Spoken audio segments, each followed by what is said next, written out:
And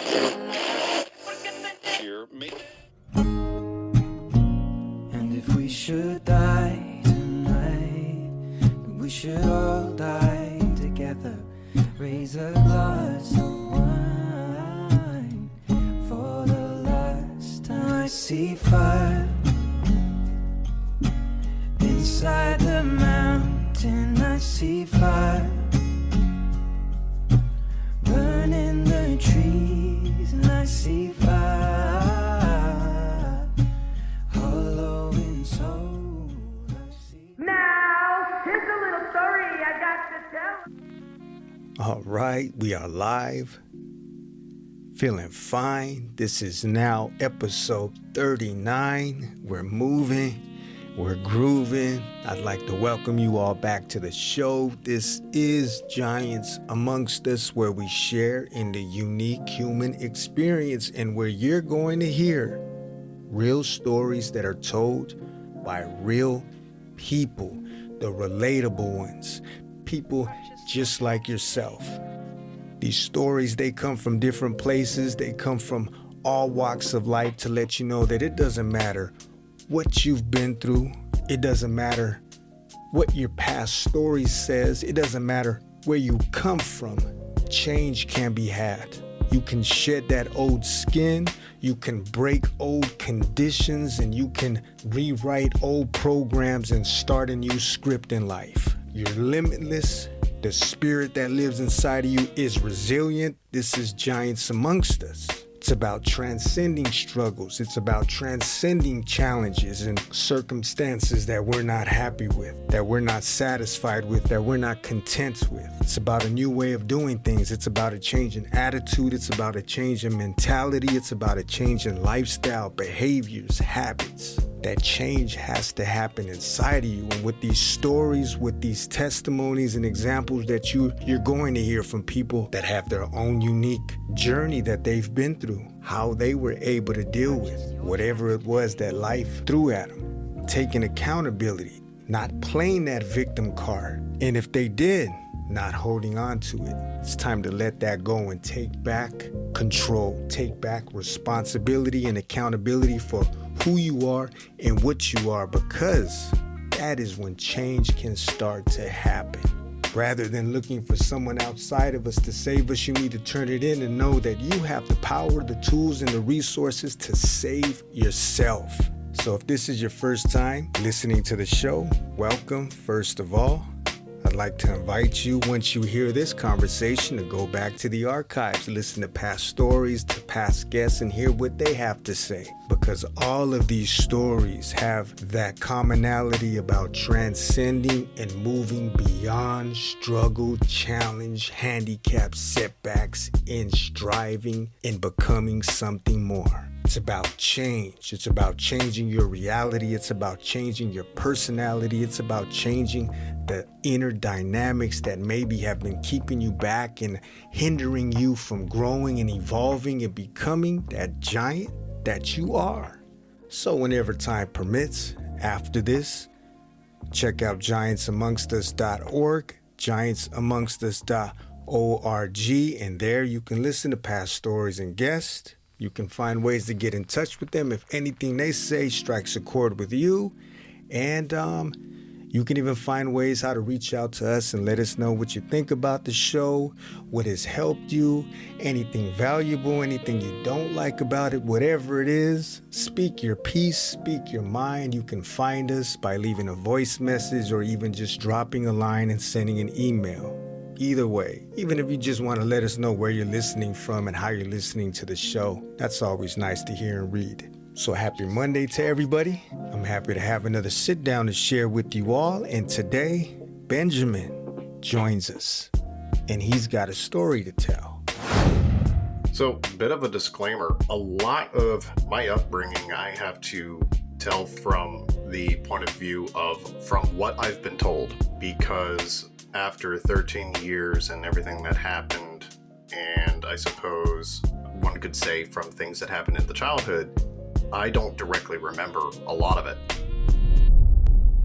Because when I came back from Afghanistan, the reaction when I came back from that deployment was very what happened to you? You used to be so happy. Why are you so different? You need to cheer up, blah, blah, blah.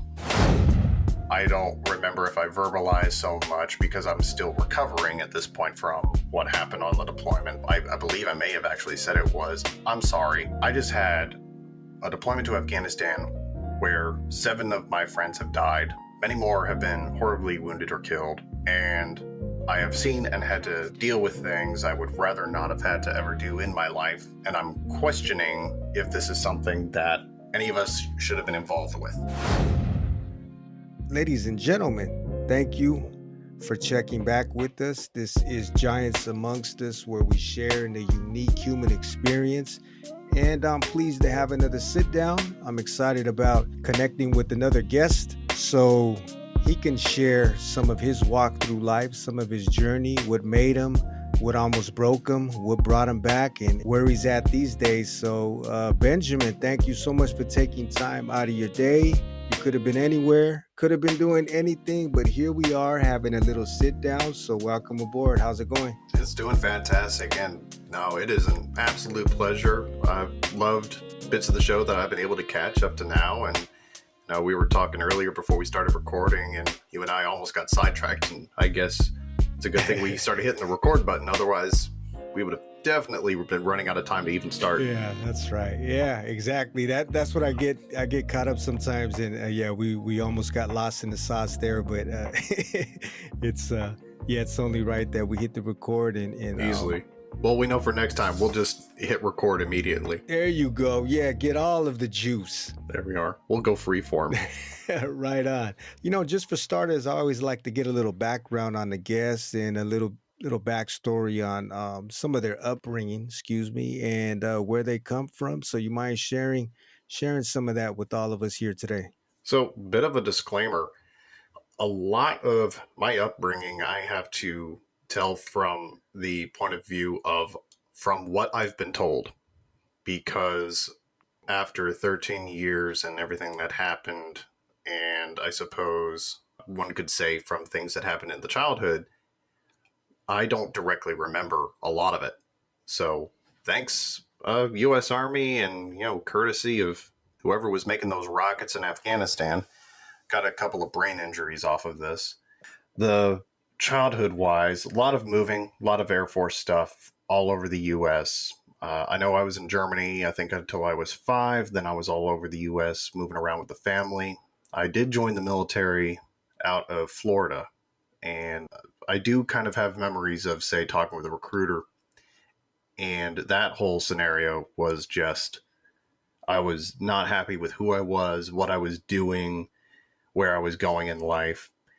9/11 happened when I was 11, and I remember just not quite understanding what it was, what it meant, but just this rage, this anger at 11 years old, and it being so palpable, like someone had directly affected me, because I did have an uncle that used to work in the North Tower.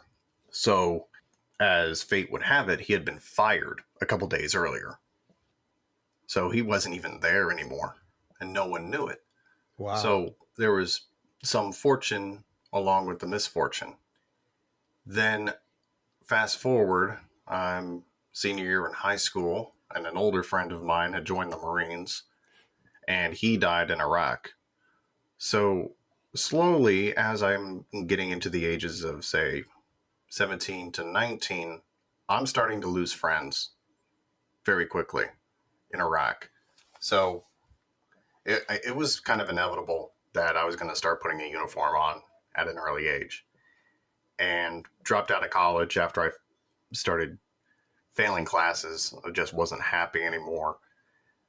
And once I got into a recruiter's office, threw my hand up and got shipped to Fort Benning, Georgia, things started getting extremely clear. I remember the feeling of being on the bus with 50 other people, driving through that gate and seeing Fort Benning, Georgia, home of the infantry, and that being the clearest moment early on in my life. Mm-hmm. And it's almost like that was the first day of my life. And it started as a joke, say, oh, that's the first day of my life. But the more I've lived, it's sort of become true, because I do not have a clear memory before I was 20 years old. I cannot tell you a single birthday party I've had as a kid. I cannot tell you a single winter holiday. I can't tell you a single family vacation. None of it. I can't tell you a sports event. I can't tell you anything. I have vague memories, but I can't tell you any freaking details about it. Wow. So we're talking about everything in general, from the people in your life to the events, the Oh, activity, yeah. everything. And in recent times, not even, I would say, a month ago, my grandmother wound up in the hospital. So, of course, me and my wife went to go and see her. She's doing okay now. They did release her. But while we were there, we took the opportunity to reconnect and everything else. And she wasn't too sure how things were going to turn. And the conversation got a little serious. And at first she said, well, we need to talk. I knew that tone. I've always been extremely close with my grandmother. This is my mother's mother. And we spoke, and at first it said, well, it's just going to be us. I said, no, anything you can say to me, you can say to my wife. She said, I agree. We'll go for it.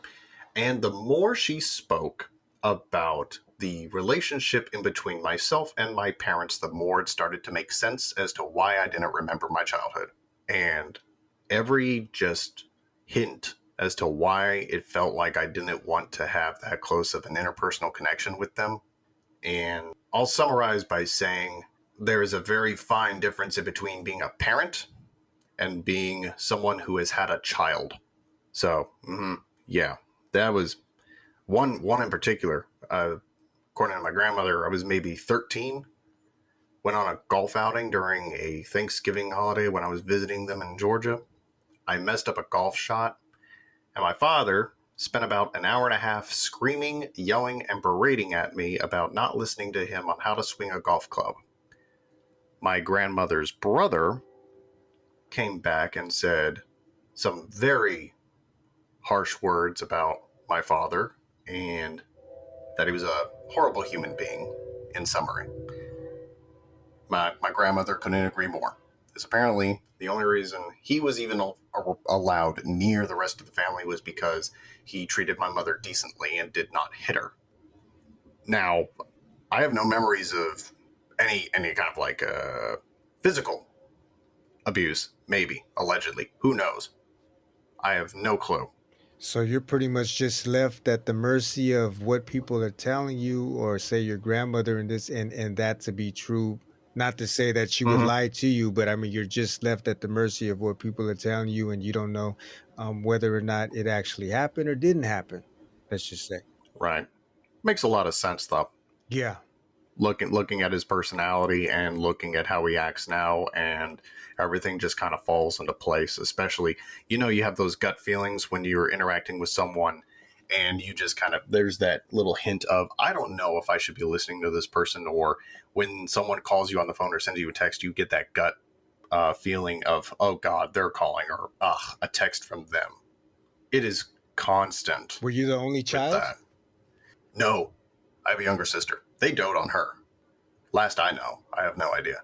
I have not had direct contact with either of them or my sister or anything since 2013.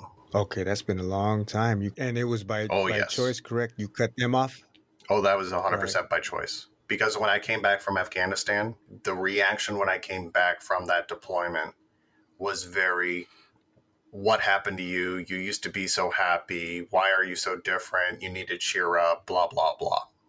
To which I don't remember if I verbalized so much, because I'm still recovering at this point from what happened on the deployment. Said, but I believe I may have actually said it was, I'm sorry. I just had a deployment to Afghanistan where 7 of my friends have died. Many more have been horribly wounded or killed. And I have seen and had to deal with things I would rather not have had to ever do in my life. And I'm questioning if this is something that any of us should have been involved with. And at the same time, I want to go back because I do not want to be in the country anymore. Wow, that's a really torn feeling inside. It really was, because I'm coming back to the United States, and it was, a lot of veterans held this same feeling. You felt more at home in another country getting shot at every single day than you did here in the U.S. And you felt horrible about it. I know I did. Yeah. For that first deployment that you had, how long were you out? That was 11 months. How was you? Can you still remember how it was for you? The emotions or what you were feeling? Oh yeah. I remember the first day. Oh God. First day. Airplane in, land, get onto the Chinook with everyone else, get onto the Chinook, fly out to the landing zone, get onto Black Hawk. Black Hawk takes us to the secondary land, refuel Black Hawk. And then from that secondary zone on Orgoon, get on to the Black Hawk that just got refilled. And it was myself and 3 or 4 other people. We get onto the Black Hawk and we start flying over to Boris. Boris is a very southeast part of Afghanistan, and it was far. So first time I've ever flying in a Black Hawk in a combat zone. I think I was 21 at the time, fresh 21. And we're flying out, and all of a sudden I look up and I see the crew chief starts wrapping his hands in the cargo nets. He's sitting up closer to the pilots looking at us. Next to me, my corporal starts grabbing his belt straps and starts cinching it down as tightly as he can. And I'm looking at him trying to think, I wonder what he's doing. And right as the thought crossed my head that that's a seatbelt, I'm looking around going, I didn't know helicopters had seatbelts. Why would he need a seatbelt? The helicopter dropped about 500 feet straight down because the pilot dove straight down into a riverbank. So I'm guessing at that point, this is where he was getting shot at all the time. So he went low to the deck and he started Vietnam type stuff all the way through.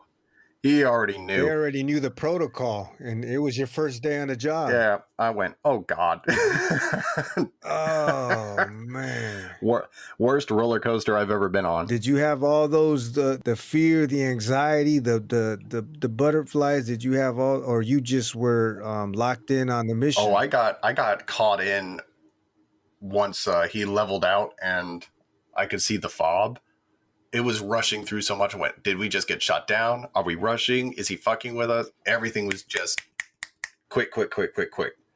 Because I was still trying to find the seatbelt the whole time. The whole time he's rushing through, all my brain is still caught on, I wonder where the seatbelt is. Right. And just weaving it through. Corporal Klein was having a great time probably watching my dumbass try to secure myself. I'm just glad I didn't fly out the door. Oh yeah, he was having a good time. He was a good leader. He was really good. He was like a big brother, or actually he was probably more like a dad. Really, he probably could have been my dad. He was 38, I want to say. Okay. He could have easily been my dad. I think he was from probably Central. Not his first deployment either. Oh God, no. He was a Marine for 5 years before his wife said he needed to do something safer. Yeah, he had 2 deployments as a Marine and 6 deployments in the Army. And I remember, I thought maybe I heard it wrong, but I thought with the rotations, like say if you were sent out one time, because from my understanding, you had multiple deployments, but for the longest, I always thought it was just one deployment and you were supposed to have a good break or you weren't supposed to do consecutive ones, but that turns out to be quite the opposite. I don't know. Was that how an official policy? Yeah. An official policy. Yeah, it was. But that's if you're staying in the same battalion. Because the battalions were rotating. There was no way for them to say, oh, well, this individual had a deployment this date, this time for this long, so we're not going to deploy them. But it's a lot easier to control which battalions are going to go. So, Gotcha. for example, the battalion I deployed with to Afghanistan, they had come back from Africa in 2010. They didn't deploy to Afghanistan until 2012. So they had a 2-year break in between deployments. Now, there were individuals that had just deployed to Afghanistan and came back in 2011. And then they got reassigned to my battalion in the beginning of 2012 and deployed in the beginning of 2012. So they had maybe 5 months in between coming back from Afghanistan and going right back to Afghanistan. And that happened often, especially with people that were first sergeants or higher. I think there was a report that came out in 2017 or 18. I remember reading when I was at Fort San Antonio. They were talking about psychological evaluations of senior leaders. They pooled, I think, 100 people across the different branches. So 100 Marines, 100 Army, 100 Navy, so on, of Sergeant Major and equivalent. And one of the biggest things that they brought up was senior leaders being deployed for 90% of their careers starting in 2003 was one of the big contributing factors of psychological retention rates being so problematic. Man. And it makes sense because at that point, these are the most experienced leaders in the non-commissioned officer corps that you've got. They're the ones that are in control of your companies and your battalions and your brigades. And you have the officer corps that they're assisting. So of course they're going to deploy. There's only so many slots. And for those slots, you have a very, very finite number of people that actually hold that rank and are going to be in long enough to do the job. Exactly. So it's really hard to look at them and say, Sergeant Major, I know you've been in country for 8 years of your 10-year career since you were a private. However, you're going to have to go back because there's no choice. There's no one else. How long were you in before you first were deployed? So I graduated OSIT in 2011 and deployed So in a couple years. March of 2012. So probably a little over a year. So probably 13, 14 months. But I think I got more training in the 8 to 9 months right before the deployment than any other time. They wanted to make sure. There was definitely a sense of, if we're taking the boots, we're taking the green guys, they're going to be ready. So by the time it came to go on the bus, it was just calm. Getting onto the plane still in country, to go to Afghanistan, it was just ready. It felt like getting on the bus to go to the homecoming game. It was just, we're ready. It was just finally all the hard work is about to get put to the test. And even, when that Black Hawk was landing at Boris, that very first day that I was there and I was hopping off, there were just people yelling and waving. So I start, running. Well, the Black Hawk took off immediately because a rocket came screaming in and blew up in the landing zone. So I'm in the country 5 minutes and I'm already getting shot at. And that didn't register until maybe later that day, just how ironic that was. I've been here 5 minutes. Welcome to Afghanistan. And I honestly didn't care. Sadly, a big part of me there was thinking about a bunch of my high school friends that came home in pine boxes. So it was like a V for Vendetta. No, it was, I'm going to meet my friends. I didn't expect to come home. It was, I'm gonna go do my part. I didn't have a girlfriend. I didn't have a fiance. I wasn't close with my family even then, really. I didn't really have a place. I didn't have a career to look forward to in a civilian sector. So I said, well, if I'm gonna, die, then I don't want to commit suicide. This is how depressed I was. I didn't want to commit suicide because I felt that was just selfish. I felt if I'm gonna die, I'll make it a good death.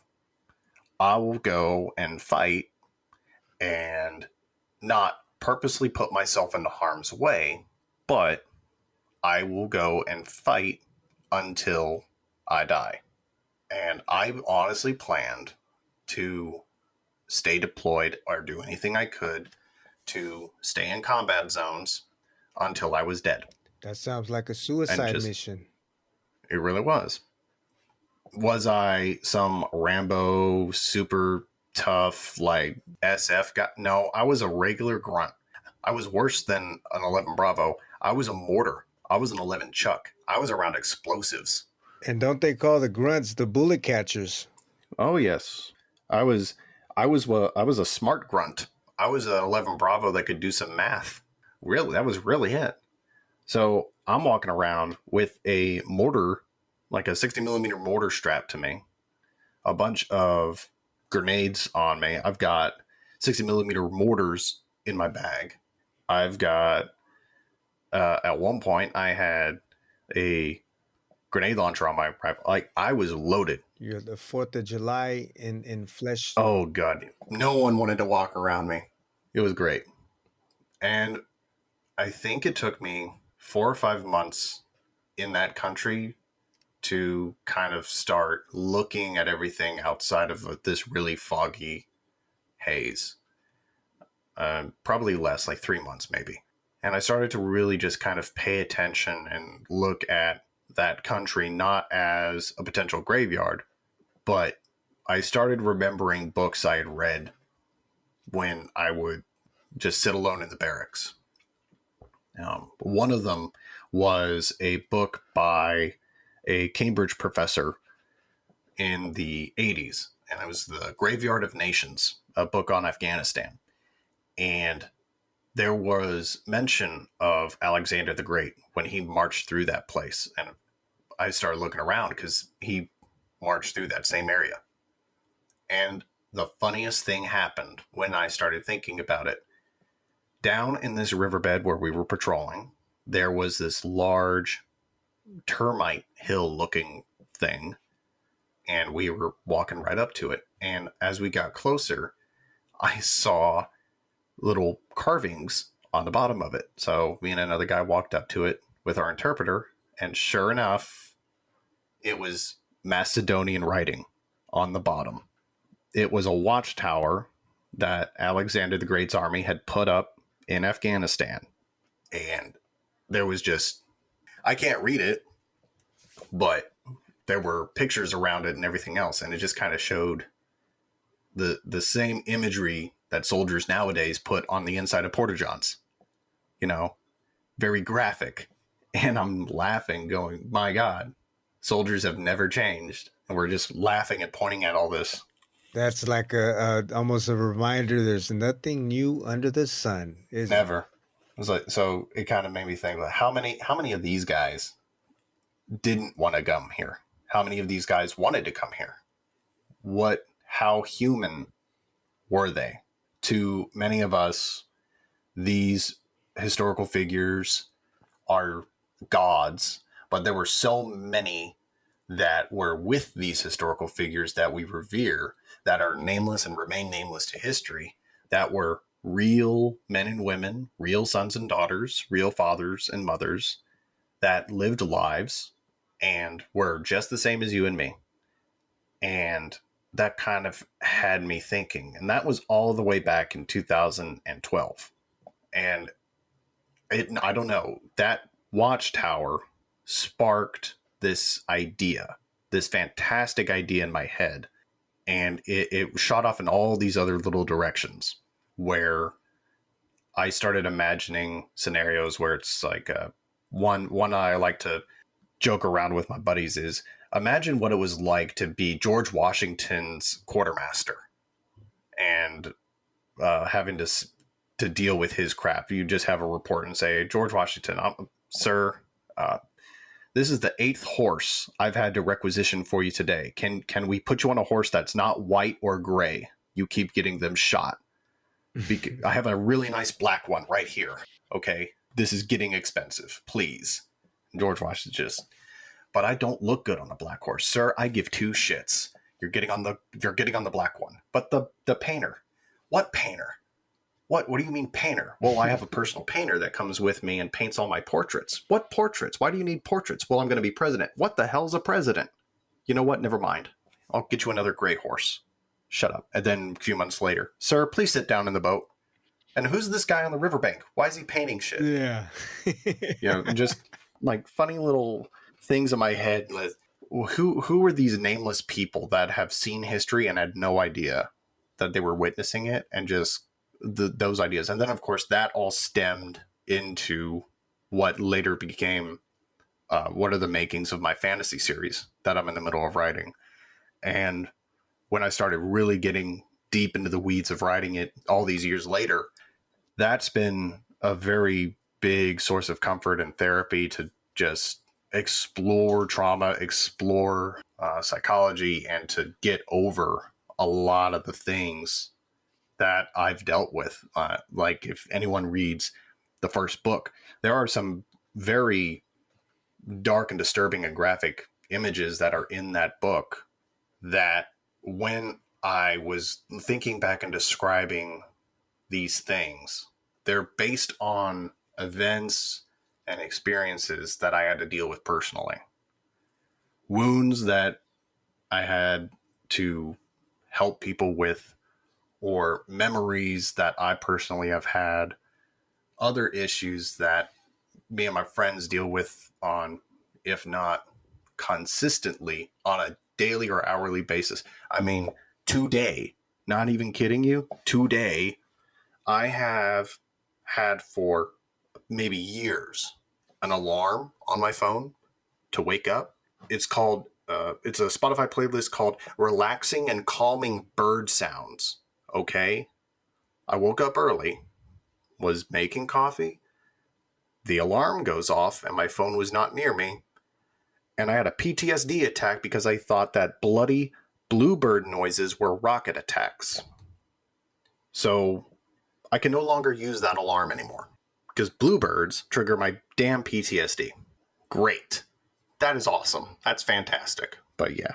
Not to get off subject with that, but just the PTSD, it seems that, you know, there are rightful cases. I'm not downplaying. And who am I anyways to say no, you have it or you don't have it, but it seems like there's a lot of people that are saying they have PTSD, and I guess everybody is affected in different ways by let's say loss or grief. But now when you're in a war zone, this is something that's completely different. But yeah, it seems like I hear that word or I hear those letters being thrown around an awful lot these days.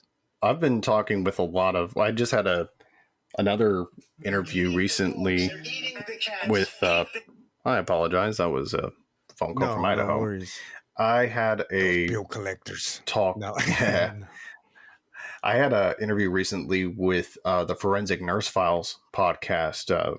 Their hosts deal with patients that are dealing with psychological trauma, emotional trauma, physical trauma, mostly stemming from sexual-based assault. And a lot of their listeners are, they're predominantly female, but they do also deal with cases involving male victims in their professional, because they're still nurses. And when I was getting out of the military and I had left the combat arms community, I had moved into the medical field at the end of my military career. So I got to also see the, not just the before effect of combat, but the after. Yes. So that when I left, pulling the trigger, then I moved into a field where maybe I can do some good. And that, for me, just opened my eyes to a lot of stuff that happens at the tail end. And there is a lot of confusion, I would say, and disagreement on multiple trains of thought in the mental health community when it comes to disorders of just traumatic disorders in general. You have PTSD, CPTSD, postpartum depressive disorder. Everyone wants to put a label on it, but I think the best way I have heard it vocalized or described right now is no matter what label you put onto it, whether, CPTSD or PTSD, you can generalize it how you like it just to try and put some comfort onto a name so you can identify that you do have it. So long as you use it as a crutch, you're never going to recover from it. But if you acknowledge it and go, yeah, I do, but it is not my defining factor, then there is a very good chance, I would say a 90% chance, in my opinion, that you can live a normal, healthy life and you can improve yourself. For me, as soon as I acknowledged I had an issue, is I refuse to call mine a problem, because when I was calling it a problem, things got worse for me. And I found myself going deeper into a hole. But as soon as I just started acknowledging it more as an issue, that I just have to find new ways to deal with it or work around it, then things started to get a little easier. I.e., don't use certain ringtones to wake up in the morning. Or there are certain behaviors that I follow that may seem strange to other people, but they're comforting to me, so I do it anyway. Like, I don't go into crowded restaurants, or if I go to a crowded restaurant, because I hardly ever do, I don't sit in the middle of a restaurant with my back to a door. And quite honestly, if I were to say this to anyone, I wouldn't recommend that anyone sit in the middle of a restaurant with their back to a door, even if you weren't in a combat zone or have PTSD. I don't personally believe that restaurants should be designed that way anymore. Period. For anybody. Unless it's a Waffle House, because you've got staff at Waffle House that would probably take on Army Rangers and win. So I think the safest restaurant you could ever be in is a Waffle House. Yeah, that's a very good point. I think is worth emphasizing, the fact that everybody has had their own experiences in life, and some people, they've been traumatized in a lot of different ways: sexual abuse, through combat, through loss, and even with a disorder or with a handicap or whatever it is. But if you're to not use that as a crutch, or to not let that define you, because then you are ultimately giving away your power, you're giving away your ability to be able to try to work towards any kind of recovery or healing. And I like the way that you put it, in saying that that wasn't the case for you, and you were doing things to try to, you weren't seeing it as a problem, but you were in your own way trying to cope with it, trying to get well, and trying to sort out the madness that was going on inside of you. But it didn't start out that way. I honestly, for a very long time, I refused to acknowledge there even was a problem. Yeah, can you talk about that? How, like, were you just suppressing it, bypassing it? I wasn't even acknowledging it. It was more, come back from deployment in 2013. I remember coming in through building, and they were doing all the questionnaires, stuff like, one of the dumbest questions these people ask. Is it like a psychiatric evaluation? Oh, it was full blown. It was a psychiatric, medical, regional. Like, one of the questions was, and it's all civilians too, civilians that are working for the DoD. Some of them were former military, some are not. No idea who these people work for. But one of the questions was, did you just come from a combat zone? And we're all looking at these people going, it's Afghanistan. Yes. Oh my God. Yes, we did. Oh, okay. Well, please go over to this line. So, of course, every single person coming off of this plane went to that zone. And they're looking surprised, like, oh my goodness. Yeah, it's Afghanistan. So this was a dumb question. The next few I remember another question was, did at any point were you exposed to blood or bodily fluids of a local national during your time in this combat zone? And I remember the look on this poor woman's face when I laughed at her and said, yeah, of course. And she was horrified. I just looked at her, what's the issue? Yes, of course I was. Because in my mind, it was the obvious answer. Because to me, I was thinking, every single person you have talked to has said yes. Apparently, no. So then I had to go and get like a ton of blood screening for every blood disease known to man. That was fantastic. I'm glad I don't have a fear of needles. Then the big one, do you believe you have PTSD or are suffering from PTSD or have trauma and other things? I said no, which of course meant to them that I did. So they took me and 50 or 60 other people into a room and had us fill out a 3 or 4 page, very intense, very boring psych eval. Now, of course, I told the truth, which meant I got to go and take another test. And of course, I told the truth, which meant I got to go and sit in a room with a person, which of course I told the truth. And the entire time I'm refusing to say no, or refusing to say, yes, I have an issue. Yeah, I'm telling the truth, and I'm justifying every single thing. Things like, do loud noises startle you? And I said, of course they startle me. Loud noises startle everyone. No, I mean, does your heart race? Yeah, it was a loud noise. Well, what goes through your mind when you hear a loud noise? I don't know. What calms you down? Knowing exactly where the noise was, what the noise is, who made the noise, what is happening because of the noise, getting legitimately 100% of the detail, who, what, when, where, how, where am I doing? Another one. Do you feel safer if you are armed? Yes, everyone does. Not even thinking that the underlying question to that is, or the underlying knowledge, I should say, a person who is not armed 100% of the time and is in constant fear may be suffering or may feel this way because they might have suffered sudden trauma, be it sexual, physical, emotional, combat related. Because many people who have gone through such trauma immediately go into this state of, I must be armed at all times because I will not have that power taken from me ever again, or I will not be put in danger ever again. Now, people have 100% the right to defend themselves. It is a God-given right. Definitely. For me, I do have means of protecting myself. However, because of events on my end, I do not carry anymore.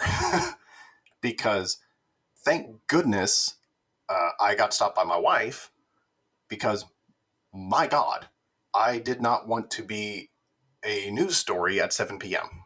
So I know, personally for me, that it's not safe for me to carry. And that I'm glad I've acknowledged that. Very. However, should one decide to fuck around and find out, they shall. Yeah. We're talking about our livelihoods, our family livelihoods, and I think any rightful man or even woman, for that matter, let's just say, they're gonna defend theirs. Oh yeah, mm-hmm. And they should, because it's the other part of, like you said, that feeling of helplessness, that feeling of the loss of control. And there's nothing that the other part of it is, especially in the medical side of things, the term victim is not something that you like to use when dealing with someone that has come in and they have suffered an issue. So what we try to do when I was working actively and we were helping folks that had come in seeking assistance is we try to avoid using the word as much as possible. And you never come in and do the woe is you, we're so sorry, because that drives them deeper and deeper.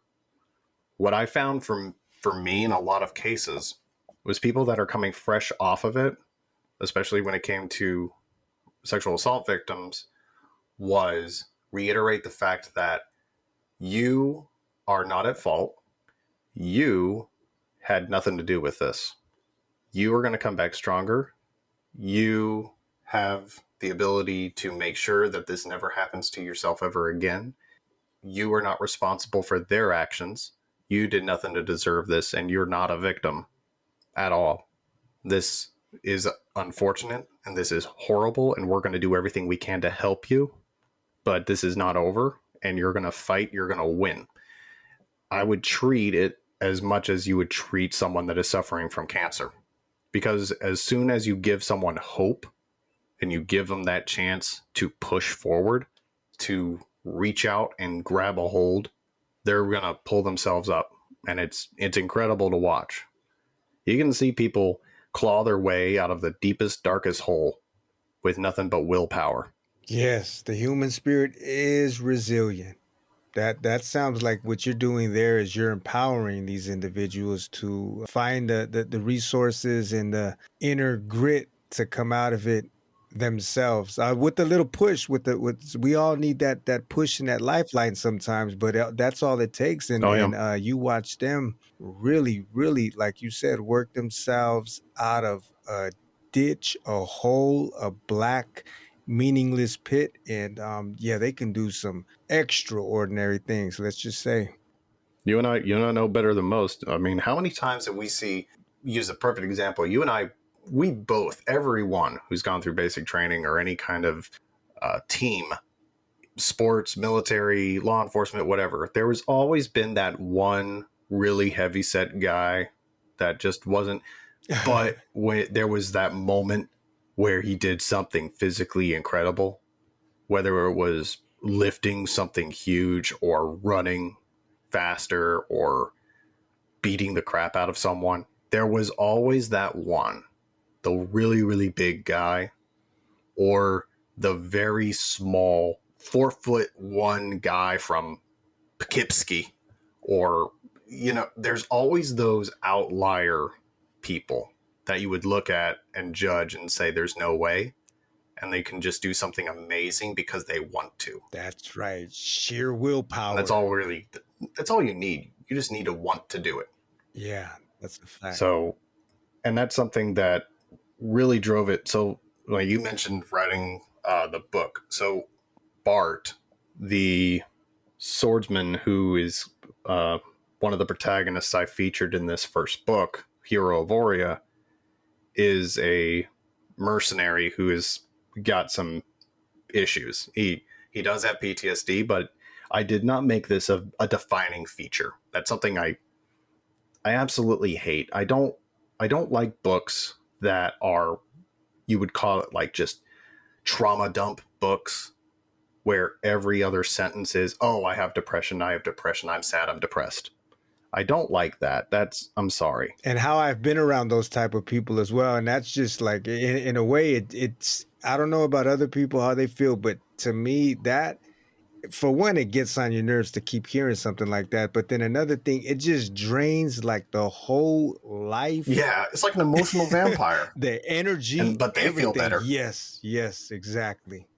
They do, and they're draining the hell out of you. They think they feel better because they're getting it off their chest. No, I think they're emotional vampires. I think they're just sucking your willpower and consuming him, like What We Do in the Shadows. You ever see that show?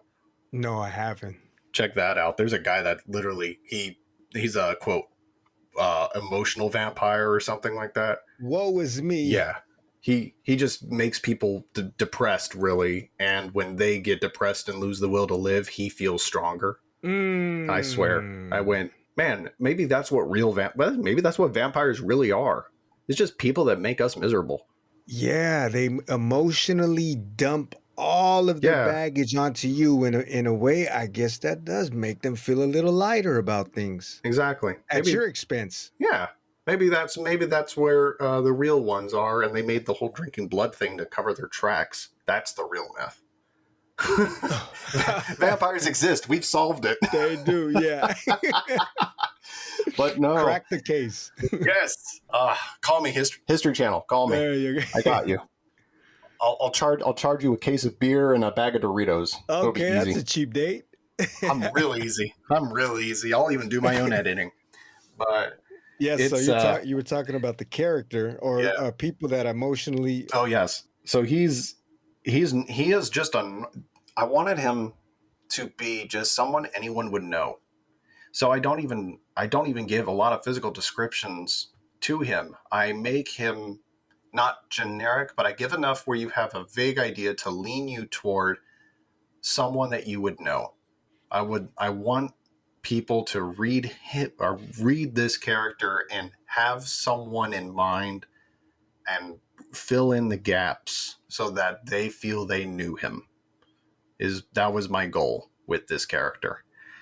And when it comes into the whole point of him dealing with the PTSD, it's more akin to what myself and many others have, where he is having the issues and he's acknowledged, yeah, it's happened.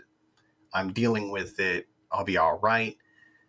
And he's gotten to the point of he understands what things are like. He has moved on, but he is still moved into a career that only exacerbates the trauma.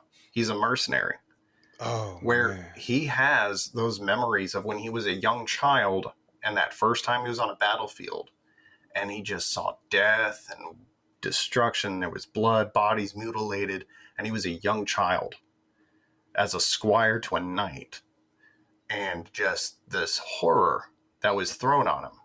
But now, and in the opening chapter, he even muses on this. He goes, man, when I was a kid, the idea of killing and murder and death, all this, like, disgusted me. But now, I mean, you pay me enough, sure, I'll do it.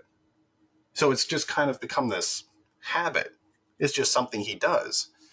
But the longer he's in this career, the worse it's getting for him, because every time he's going out and doing this job, it's prolonging this trauma that he's having to deal with every single night when he's having flashbacks or whatever. But more than that, I'm exploring how his companions, how his lover is dealing with this mage.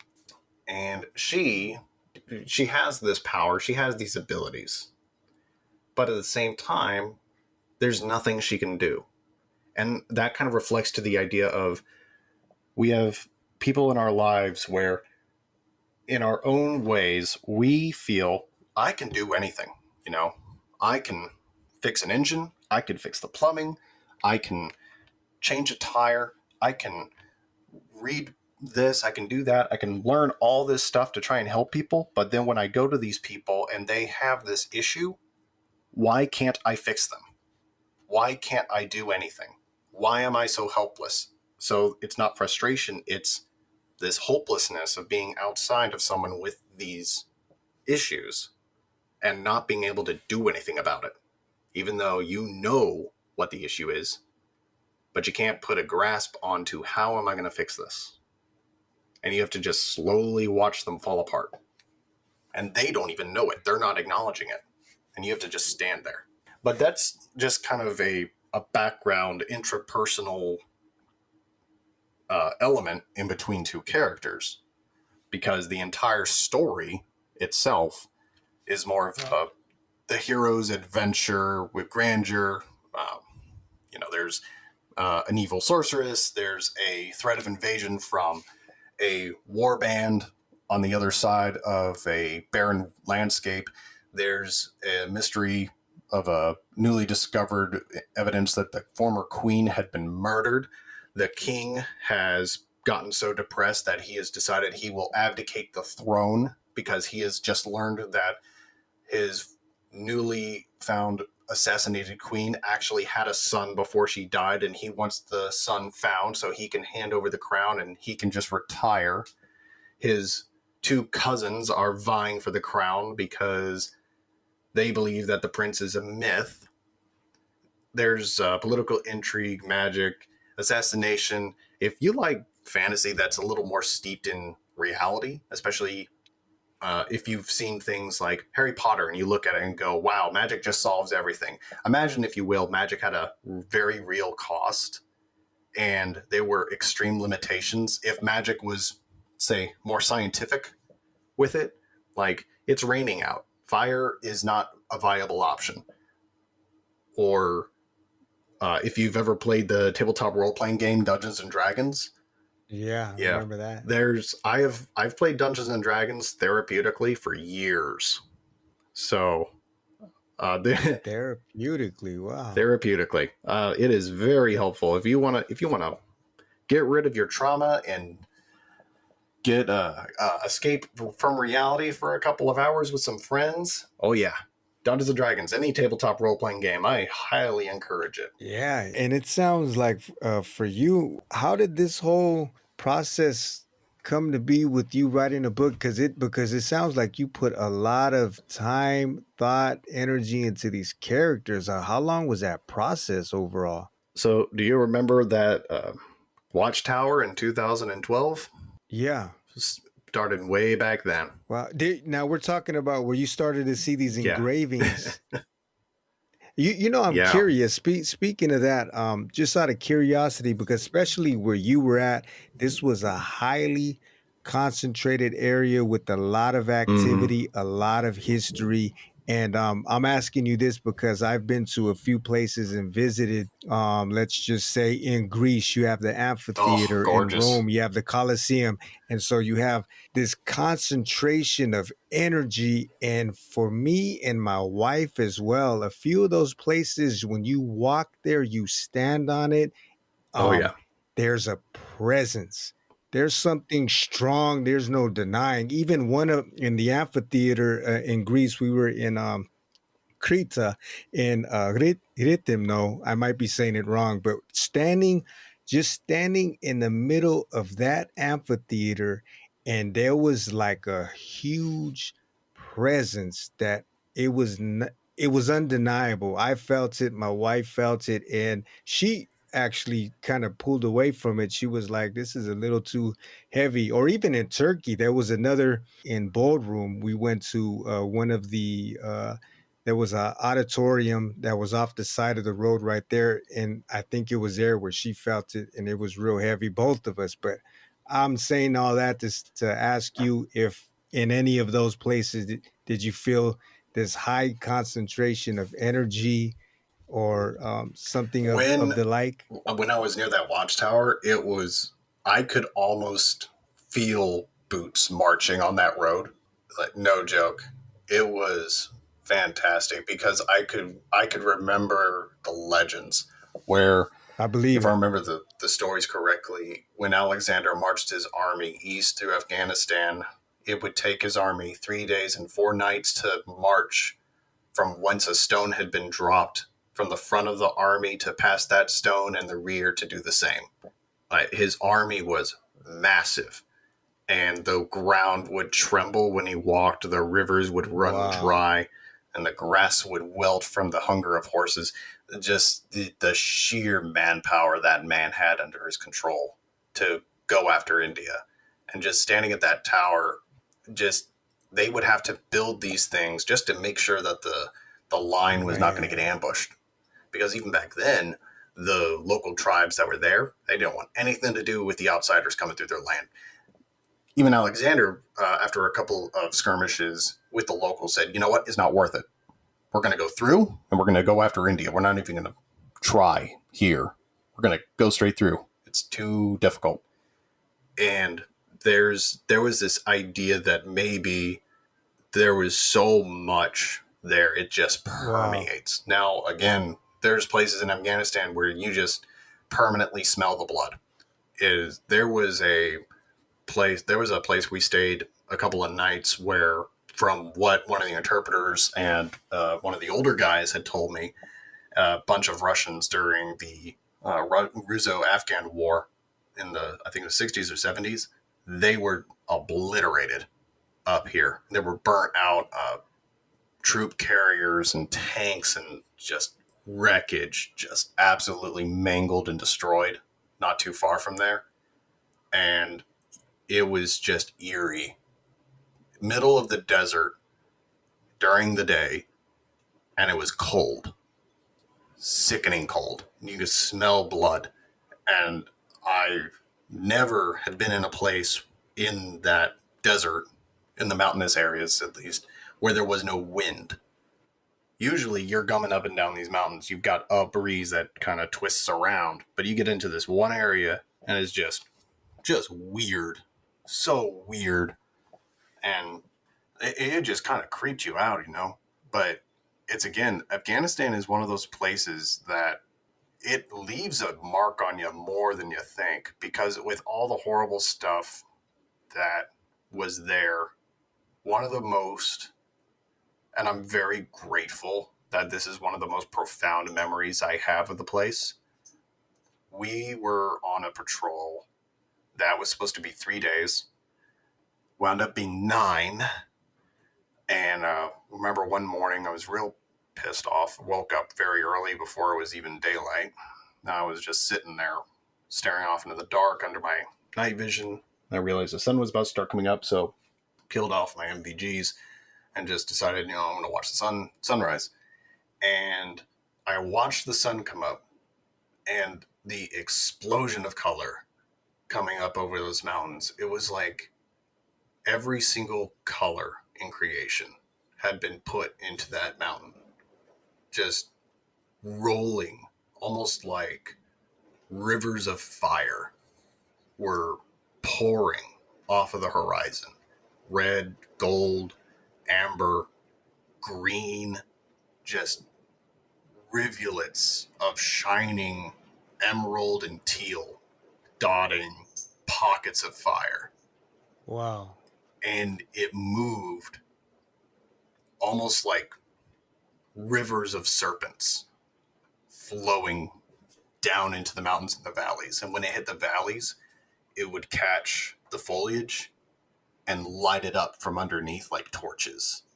The level of peace I felt in that moment, I've never felt since. I wanted to just, at that moment, that was one of the first times I ever made a wish, and it came true. And I just said, I wish I could keep this moment forever. And for 12 years, I have had that memory as the most vivid memory I have ever had. And I'm so grateful that that is one of the most vivid memories in my life. Wow. And this was the sun rising A sunrise. like you've never seen it in your life. I never will. Is just, Wow. Do you think it was a combination of all that you've already experienced, everything, the darkness, the pain, the chaos and everything, and then at that one moment when you were just zoned in or honed in onto something, it illuminated it that much more and you were able to see it in its yeah. purest form? Oh yeah. I needed something.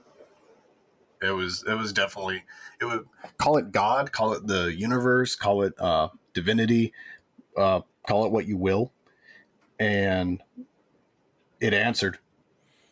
It said, yeah, you need this. Yeah. And I'm eternally grateful. I have my beliefs. And I'm very thankful, and I say things in my own way. And anyone has their own beliefs. You hold true to what your own beliefs are, and they'll answer. So it is definitely there. But when it comes to beliefs, when I talked to my interpreter, who of course he was Muslim, he said, "Well, you're only slightly wrong in who you're thinking, but that's okay. At least you're not him over there." I went, "Okay, that's fine." But the three of us that were very close together sounded like a bad joke anytime I told stories about the three of us. It's like a Catholic, a Muslim, and a Jew sitting on the side of a mountain. So, and this is going to end well, but no, true story. It was amazing. That was a beautiful. I mean, just the way you explained it, it sounds like you're looking at it still in your mind's eye right now. It's so, but like you said, it's so vivid. Oh yeah, I'm staring at my monitor, and it's almost like I can paint it with my eyes right there on the monitor. It was, yeah. Sometimes they say when these like let's just say for instance, if you want to call it God, if you want to call it a divine being, if you want to call it the great Mother Earth or whatever it is, but sometimes when these things happen that really they grab your conscience, they really get your attention and wake you up on the inside all the way from the deep down in the deep downs, that it doesn't happen too late, it doesn't happen too early, but it's always right when you need it the most. Oh, definitely. Because considering the things that had been happening before and the things that happened after, I don't think that memory would have had as much of an impact at any other time.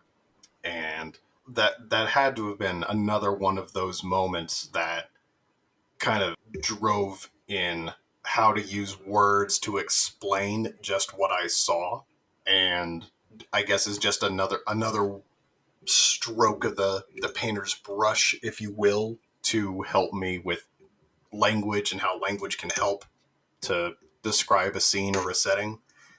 So really just kind of pushed things forward for myself as a writer. Yeah. And like I said, the journey and the experiences that I'm having now all started way on back then. All these experiences back from 2012 and onwards definitely moved me forward to where I was going to be and becoming a writer and everything else, because there's stories that were trapped inside my head for a very long time. And then at first I would just turn them into tabletop role playing game scenarios and have those adventures with friends. And then my friends who were playing the game as I was running the game kept just saying, you should write a story, you should write a story, you should write a book. And finally, I got out of the Army in 2023. Were you journaling at all during your deployments? No, I wasn't. Okay. These were all just, I would lay in my bunk, or I would just sit and daydream, and I would come up with these stories just in my head as entertainment. I've always been a fan of the greats like C.S. Lewis, a little bit of the C.S. Lewis, not so much in the style, but in the world building. J.R. Tolkien, though, is a huge influence in my life, especially now. After reading the Silmarillion and after reading a lot of his letters, it really kind of struck home, I think, now that I've read the letters and some of the contemporary works about him and his time in World War I. It's kind of driven home why his works have kind of influenced me a little bit more now. And for me personally, I will always try to avoid writing in his way and his style out of respect for J.R. Tolkien, simply because I do not want to emulate and copy the man. However, I do want to carry the tradition of having characters and a world which may feel real for the characters that are within, and a world that people would want to visit. So that is about as close as I would ever want to become to Tolkien. And the other reason that Tolkien was a huge influence on me is, like I mentioned, the letters. When he comes back from World War I, if you read his letters, he very clearly is having very, very, very dark days. I honestly think he was on the edge, and he may very well have been saved by writing, just from the tone. And what convinces me a little bit more is when you read The Hobbit, in the part where, I don't know how familiar you're with The Hobbit, if you've seen the movies or the book. No, my wife loves it. I can't say that I'm too familiar with it, but I know she was really on a good binge, and she enjoyed it. Yeah. So if I say the movie, they're probably more familiar with the movies then, because they got very popular. Yeah. So the scene in the movie where Bilbo has Thorin, the dwarf leader, he's dying after fighting the pale orc, and Thorin dies with Bilbo. With that entire scene up until that point, Thorin has been extremely dismissive, doesn't want to really acknowledge Bilbo, doesn't really care about his name, looks at him as more of a hindrance, wasn't really thrilled that he had joined in the first place, looks at him more of like a necessary evil. That tone, to me, is very reminiscent of World War I company officers who have lost so many men in the trenches that when they get yet another new recruit, they don't care. They're done caring. It's the same tone. So when he dies in Bilbo's arms, and Bilbo and Thorin are able to have that kind of moment where they settle things amicably. Bilbo can't cry and grieve like he wants to because something else is going on. There's still a job to do. So he stands up, turns, looks at Gandalf and says, I'm glad we were able to part on good terms, and then leaves. He is now desensitized the same way that Thorin is. Bilbo, or I would say Tolkien, has PTSD. Bilbo has PTSD, straight up. Right there. He's numb. Or they would say back then in World War I, shell shock. Shell shock, right. So then Bilbo just is, he's writing his books, he's doing his thing for all those years up until the Lord of the Rings starts up. And he goes on his next little adventure to live with the elves. He's still this happy-go-lucky, retired-esque hobbit when Frodo comes up and Bilbo winds up giving him the sword and the mithril shirt. He hasn't really changed his mannerisms. But this entire time, he's got PTSD. He's got depression. He's just hiding it. What has started his downfall is back when Gandalf tells him, well, you got to give that ring up. Well, that ring is the one thing that made him useful to Thorin. That ring is the one thing that connected him with his friends. But he gives it up. He's like, okay, you know what? This is the start of my healing journey. I'm going to go take care of myself. He's not going to go live with the elves. He's going to therapy. That's what it is. That's what Bilbo's doing during Lord of the Rings. He's going to therapy.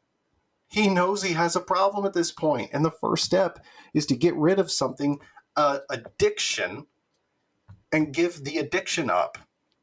Something that not only was powerful, something that was connecting him to painful memories. So he gives up the ring. Well, now he's reintroduced to Frodo. Frodo comes up. Bilbo's excited, goes, oh, well, I know you're going on this adventure with the dwarves, and he starts having the memories.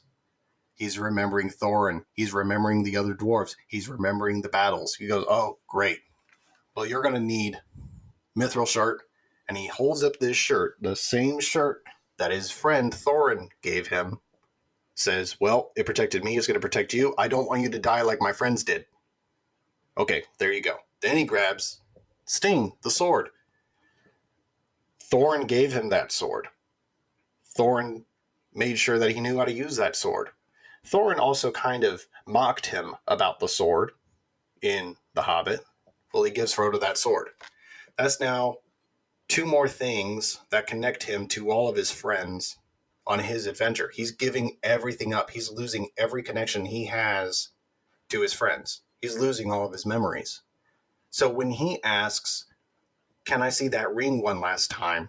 He's not asking, can I see the ring because I want to have that power? He's saying, I don't want to lose my friends. I want to see my friends again. That's what it is. He's lost everything. That's why Tolkien, to me, hits a little harder when I read him. Because he is talking not just about a ring of power or a little adventure. He's talking about beings, people that will give up everything and lose everything and still move forward. Wow, that's putting a whole other light on top of that story. The desensitizing, and I've heard this from people before in the war, in combat, and being out there day in, day out, and witnessing everything that's going on around you, having to do things that in a, I don't know if you want to call it normal conditions, but you wouldn't have to be doing that. Some people, they become completely desensitized to everything, and I'm not too sure how that looked for you, and even afterwards, especially because you had 2 deployments. So now coming back and into the real, not the real world, but outside of a combat zone, and the feelings, the emotions, the maybe the will to live, or the inspiration to want to go about life outside of a uniform. Were you for some time just numb to it all? Definitely the first one. The first one, it wasn't really registering how brutal some of the things could be, how on the knife's edge just a random person's death could be, how quickly that someone else's world could just shatter on getting the green light or a thumbs up. To us, it was really just another day, another job. Yeah. And a big part of why we got driven into that corner was we're getting rocketed on our base 4 to 5 times a day, every single day for months. So anytime we got let outside the wire, it felt like being that pit bull that finally got let off the chain. Because the other big frustrating factor during my first deployment was the brigade that I was a member of. It felt like to us that we were being held back a lot. There was an overall tone at the higher command levels of not wanting to pursue the fight too aggressively, or I should say the brigade command was being told not to pursue the fight too aggressively because of optics. And this was not a military decision. This was a political decision. And this was met with very less than political responses from those of us that were on the ground. The overwhelming verbal response was, fine, you come here and do it then, congressman, senator, whatever. And Right. since then, and my opinion still holds to this day, is if you want to conduct a war, then you conduct a war. If you want to have a military occupation, you conduct a military operation. If you want to play politics, you have no need for us. We're not a political tool. We're a military force. And what wound up happening is for about 6 or 7 months, they let American men and women in uniforms sit in buckets and get shot at, while American politicians beat their chest on TV and the radio talking about how brave they were for standing on the floor of the Senate and the House and voting on new referendums and bills that would change the way we fought the war. Or, even better, talk about how cowardly the American military leadership was for not conducting the war in a way they deemed responsible, and then not recommend how to conduct that war. So we were getting all this news, of course, the entire way. Then they cut our funding and stopped paying us for about 2 months. So that was another great period of that deployment. You're out there deployed Mm-hmm. in an in a combat zone, and you didn't get paid for 2 months? Yep. Wow. So, I mean, we best part during that 2 months, the Taliban stopped shooting at us. It was almost like they had to have known. Knowing what I know now, they had to have known. It is disgusting, really. Wow. Because fast forward to, it gets better. It gets so much better. So fast forward to the next deployment for the withdrawal.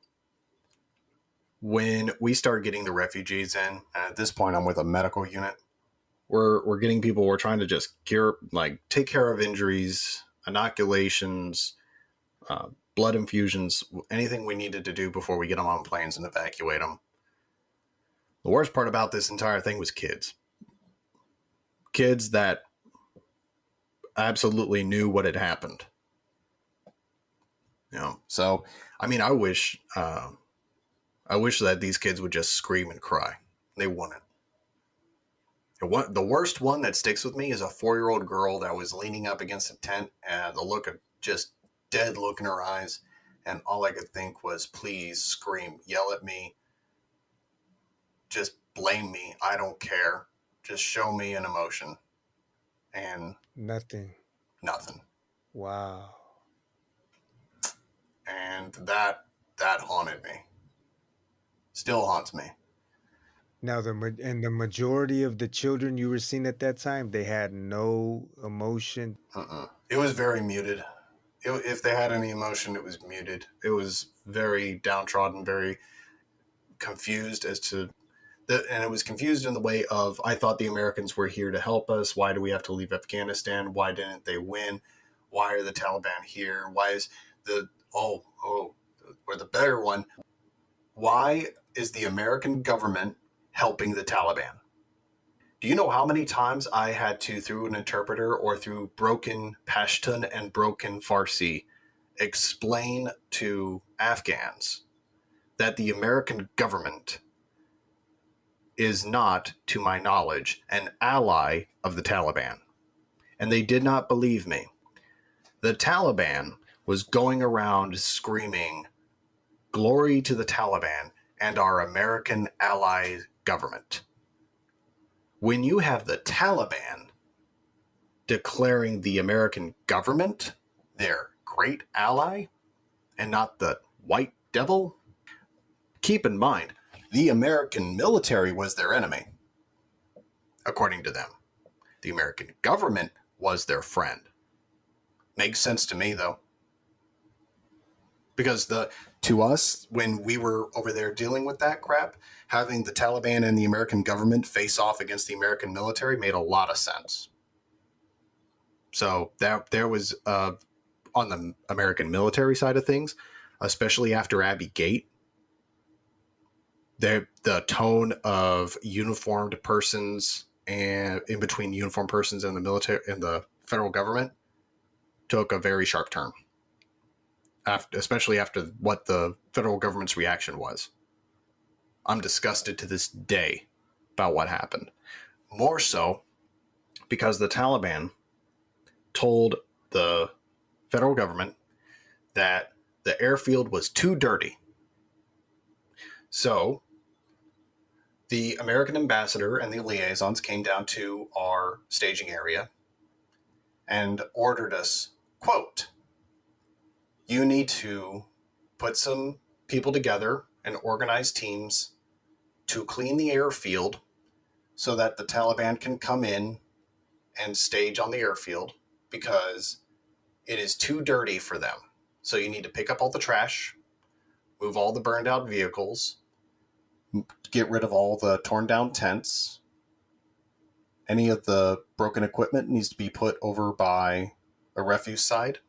And you need to make sure all the buildings are habitable and that there's no garbage and that the bathrooms are clean before the Taliban come occupy the airfield." So we had to clean an airfield for people that we had been fighting since 2000 because they were not happy with its conditions. Oh, and they stood on the other side of the fence laughing at us and mocking us. Wow. And then I don't know if you've seen that also, but then would you see at some times or some points, would you see the news cameras come in, or would they, have any of this on footage to where? Oh, they had a field day.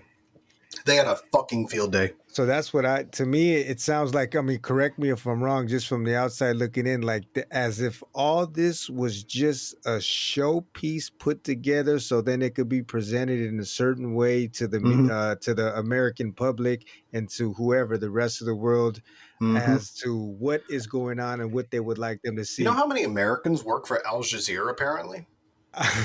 I'm sure it's a big number. A lot.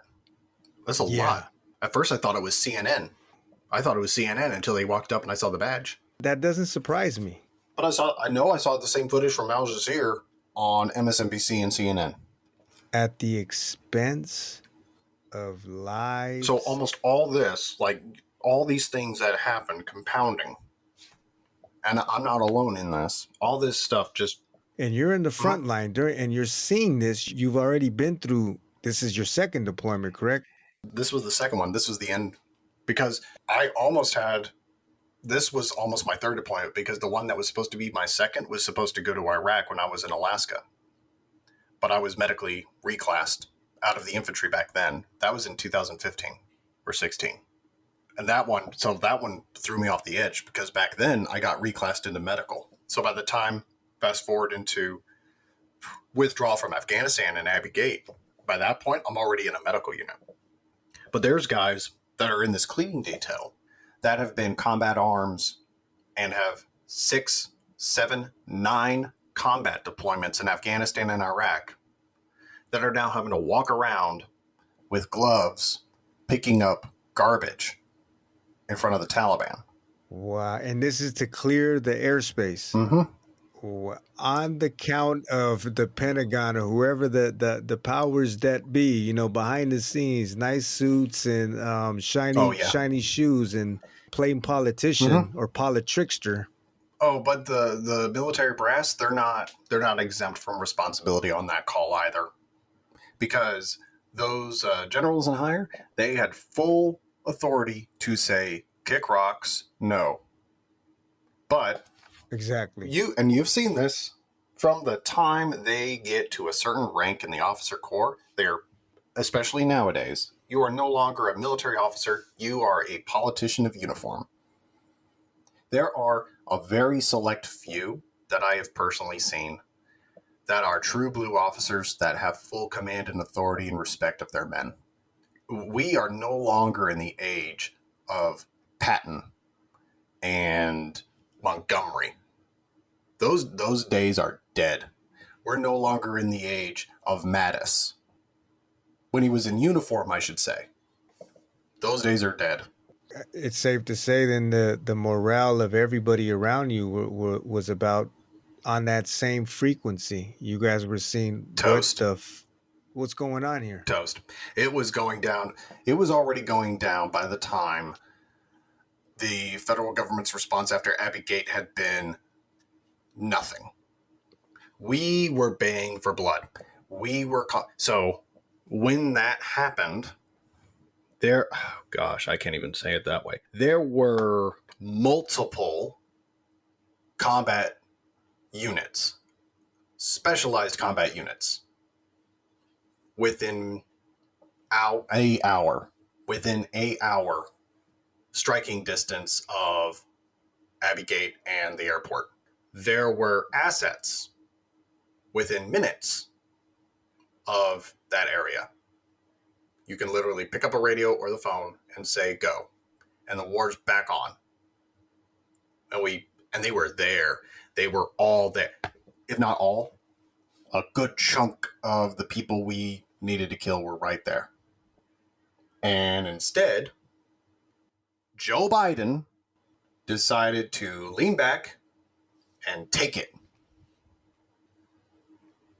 And then he and his administration decided to spit in the faces of 13 families, plus others, and now the person who should have been helping him along in his administration and should have also been involved with assisting in the administration's duties, yet seemingly had been disappearing, had the gall to go on TV twice now and say, not a single military service member has died under the current administration. Fucking excuse me. It's crazy how they can say that. Just a lot of things in general say it's like the exact opposite of what they're saying is what's really going on. Mm-hmm. Oh, and it's both sides. Yeah. It's both sides. Mm-hmm. Because what I've told people now, oh, well, then you're a hardcore Republican. No, I'm not. I am not. Because here's the difference in between Democrats and Republicans when it comes to politics. You take that letter D, put a little penis hanging off the end of it, and give it a leg. That's it. Yeah. That's really odd. It's the same damn thing. You can hide an independent in both of them.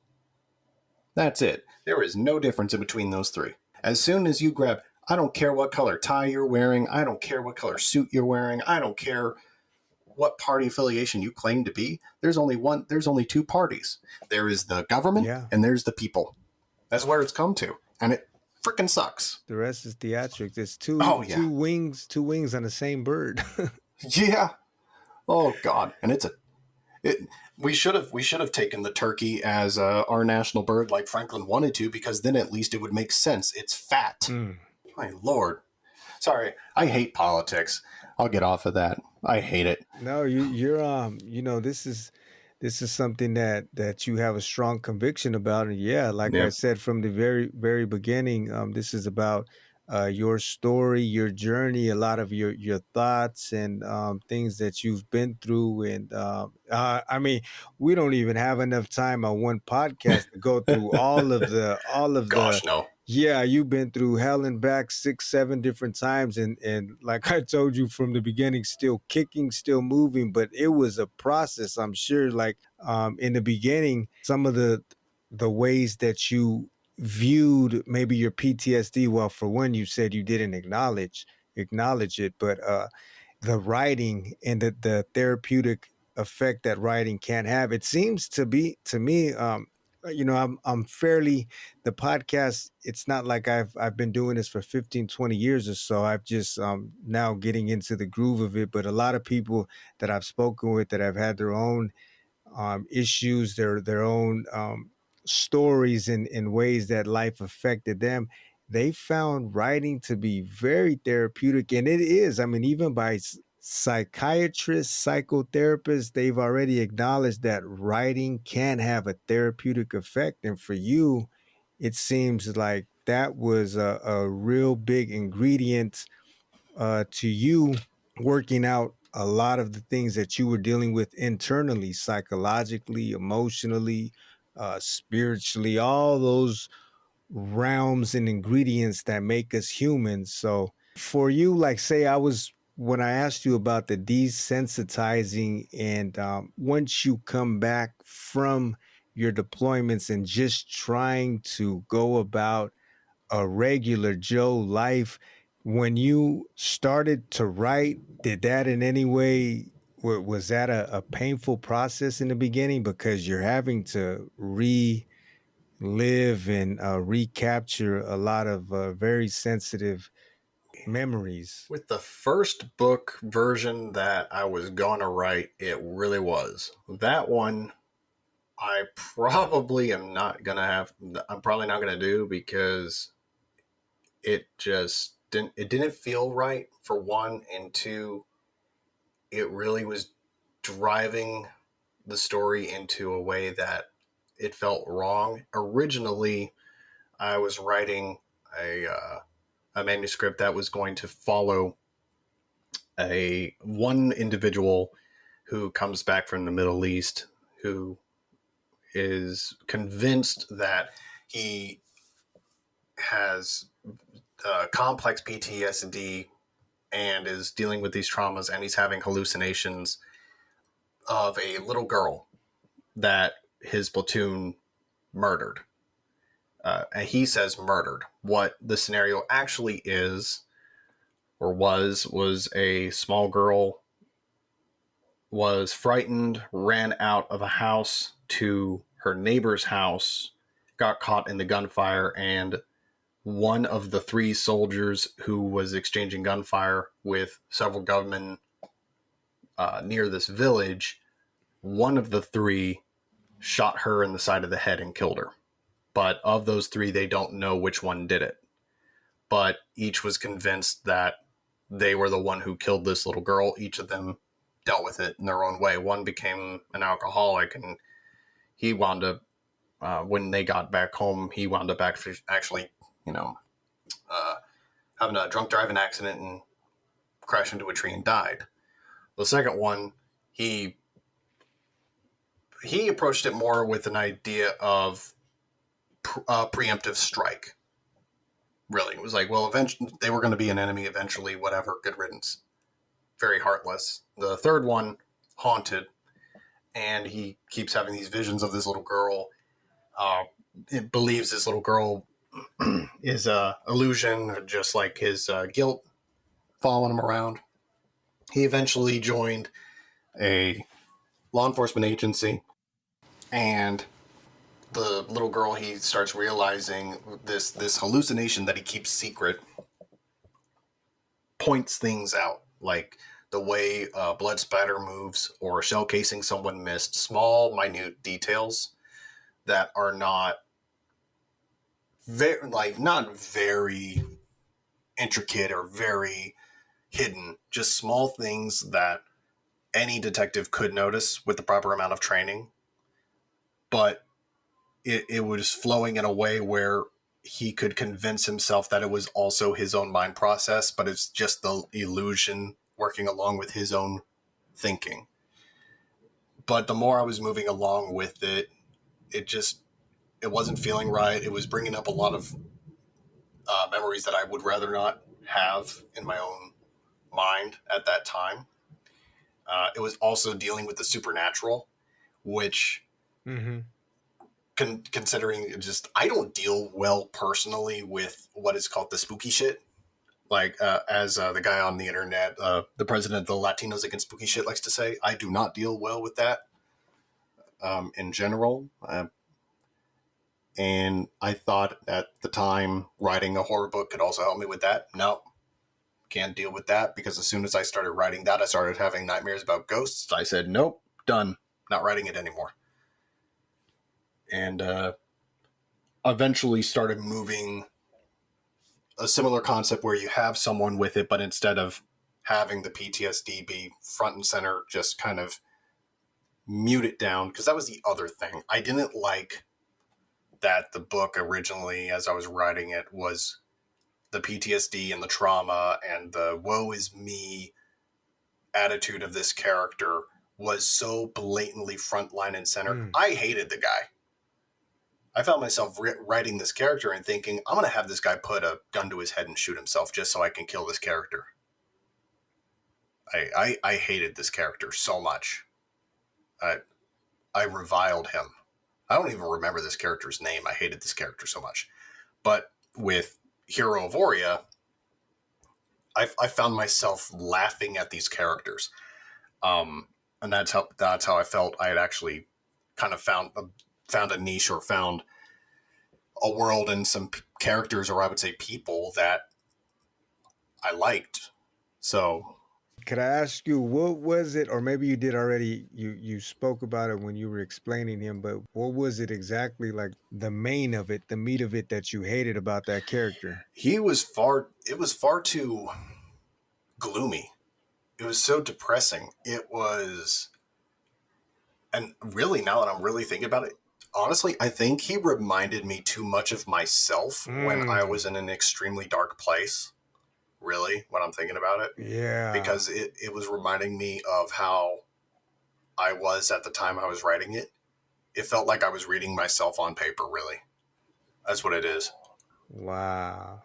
The reason I asked that, because sometimes, when we have they say it's us sometimes projecting the shadow onto someone else. And so, like, I know sometimes with me, I catch myself doing that. I try to be conscious about it and mindful of when I'm reacting a certain way about something, and like, what is it about that that's causing me to stir up the way I am? I think and I honestly, I'm only just kind of realizing that a little bit right now, thinking about this, because I deleted that file, and I don't think I even printed it out anywhere. It is gone to the nether of the cyberness of space. It is toast. Oh, wow. Okay. You completely turned it to dust. It is gone. It is cybernetic dust. I will never revive that. But I'm thinking back on what I remember. I definitely think it was so much like me. Whereas Bart, honestly, I think Bart as a character might be A refined you? No, I don't think so. Bart might be based on 3 people, very loosely. Bart might be based on 3 different people that I've known in my life, and I know all 3 of them. Yeah. What was no, writing is a huge ingredient, but let's just say, this character that is now cyber dust, this one that kind of reminded you of you in a way, how you once were. What was some steps or some moments where you were able to start to come out of that cloud or that dark pit of emptiness or despair and hopelessness. And My wife was a big part of that. I actually started having a reason to stick around, as it were. Which, that's a far cry from 2012 and onward. support is strong, especially considering your background. You said there was really no family that you found yourself rooted in, no Yep. family tree. And our relationship is, use the word goofy, just goofy. We're gremlins, just absolute gremlins. Very much we'll run around and do, like we see each other and go, oh, look, it's my favorite human, and make Zoidberg noises like, whoop, whoop, whoop, whoop, whoop, whoop. That kind of, that's the vibe type of thing. You guys get each just other. A lot of joy. Oh yeah. We're very much like, instead of, hey honey, would you like dinner, she will come running into the room and do the big school, like the big wide stance with the what we call it the tism stance of authority, where you wide stance, crouch over, put your shoulders, arms out, like almost like a T pose with the hands pointed down a little bit, and you crouch over and you're like, human, do you require sustenance? And I'll return the stance and go, yes, I require sustenance. And we're just absolute goofballs back and forth. But yeah, we just match each other's energy. And oh, that's great that you found it's just the small things. Oh yeah, it's just the small things that brighten up the day. And even if I'm just depressed or I'm gloomy or something like that, just small little things like high fives. Yeah. Or fist bumps, or just, a hug. Just the little things always seem to help.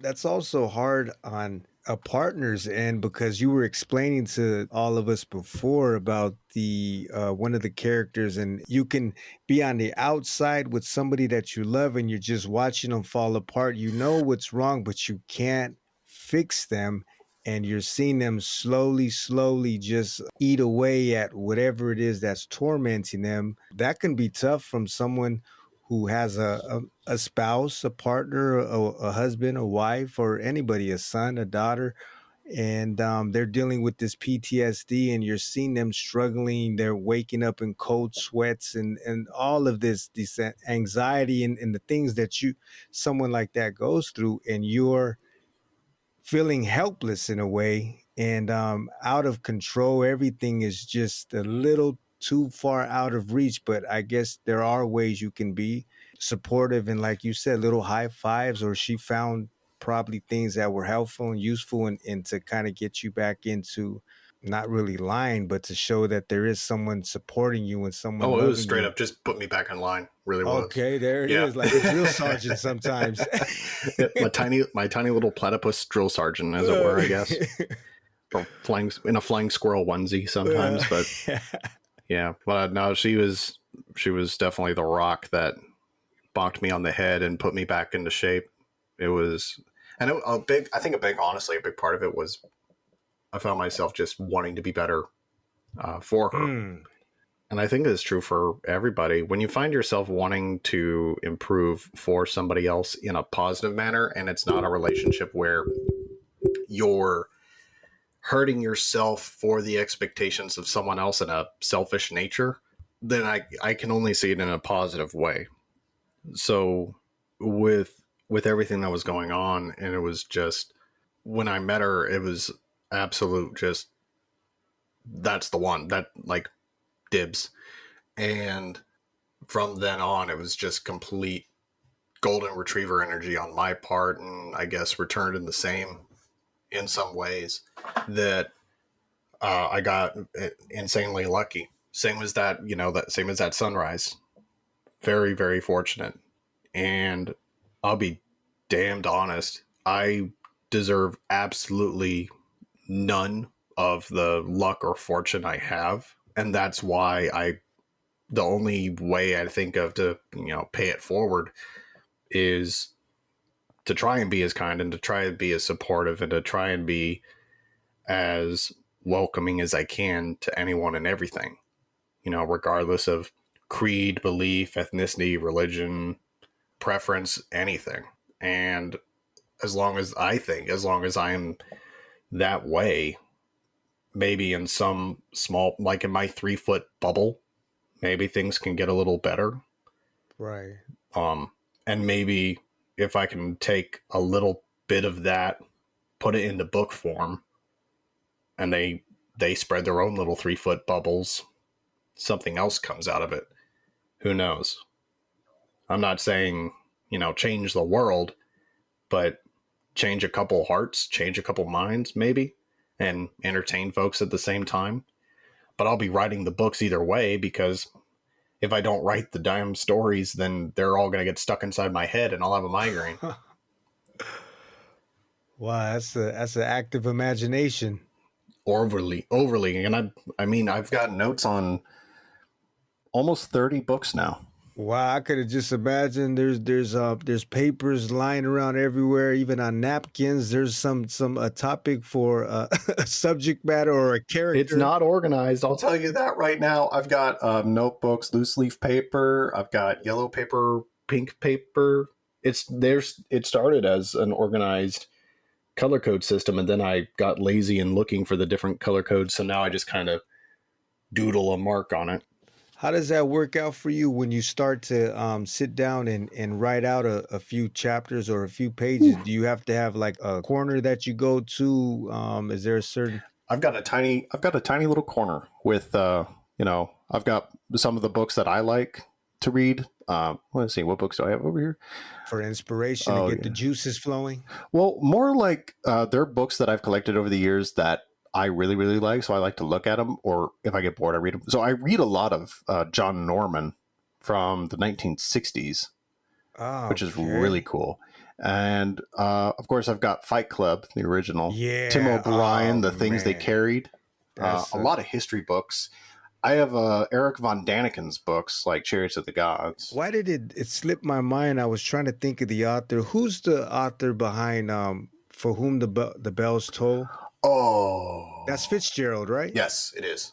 Okay, he was also someone who's seen wartime and came back and started. Was it before or after he started writing certain books? And then some people say that his writing style took a real turn after his deployment, or after he was. It was after. Yeah, you could tell. You could 100% tell.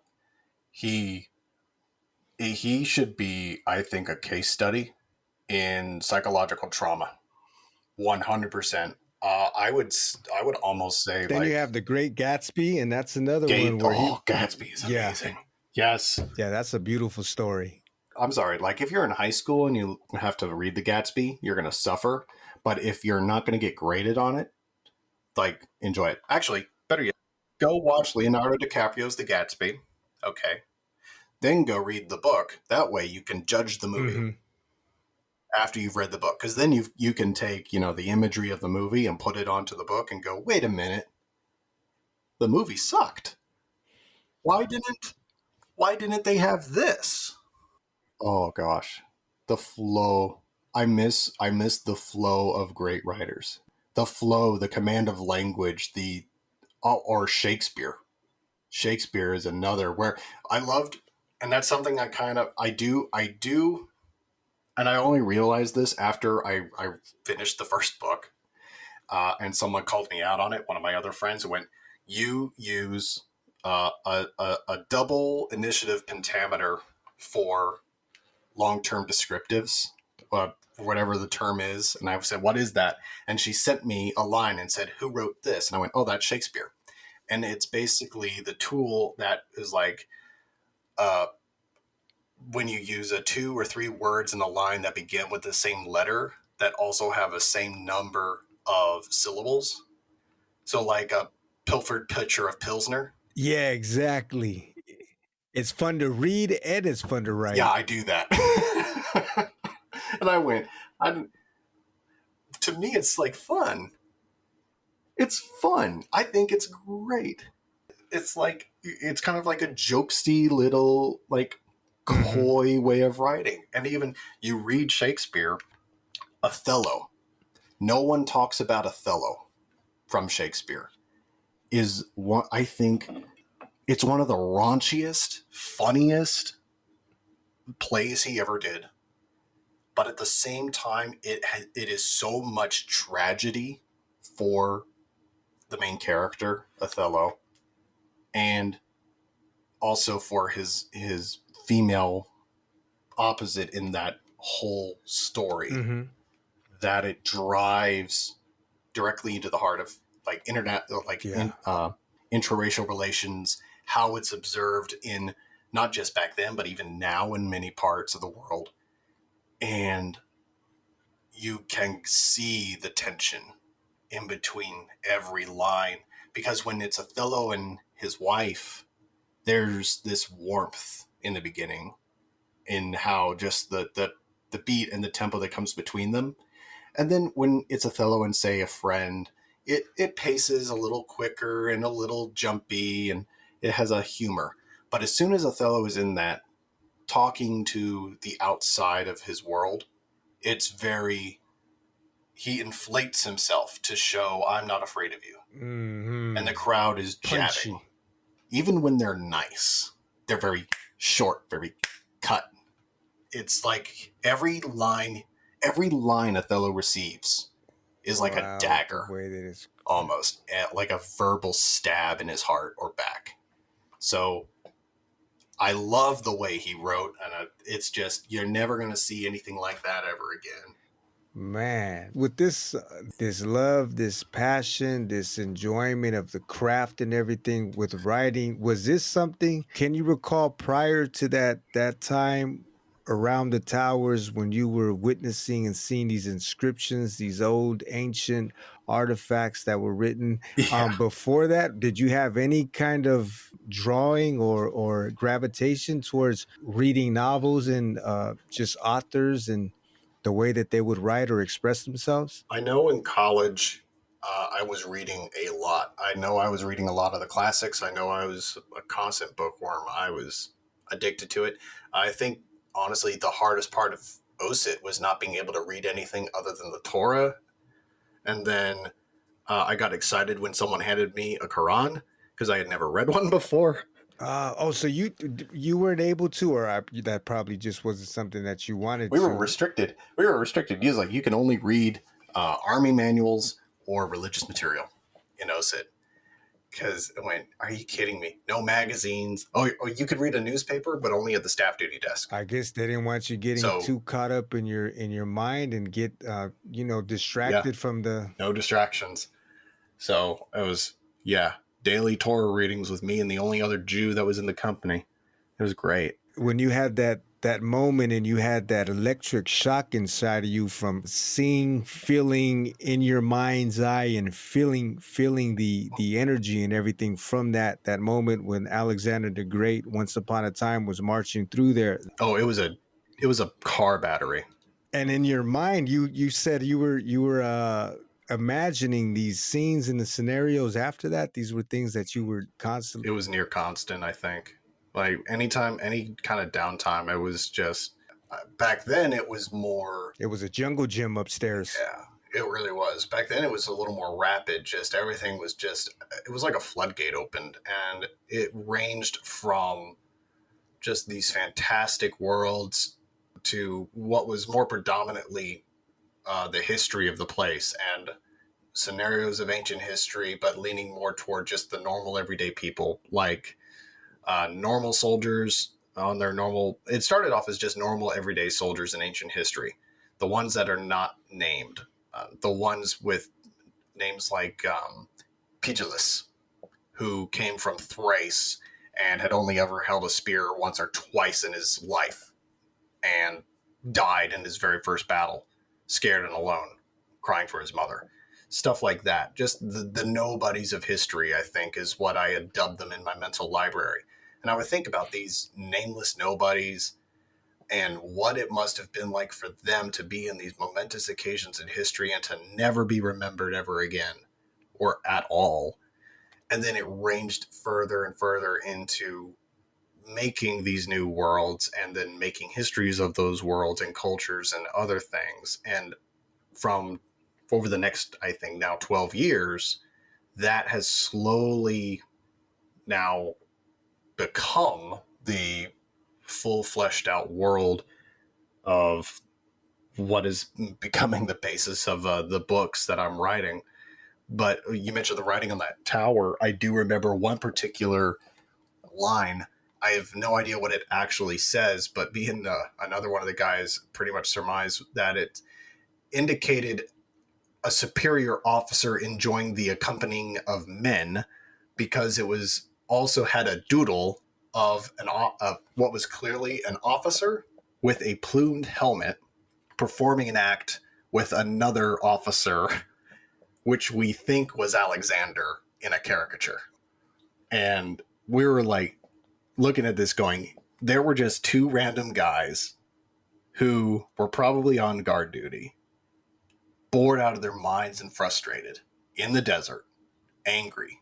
And one of them pulls a stick or their dagger out, sits here on this, because my buddy actually sat next to the tower and then put himself in a position and figured out where this guy could have sat to carve it.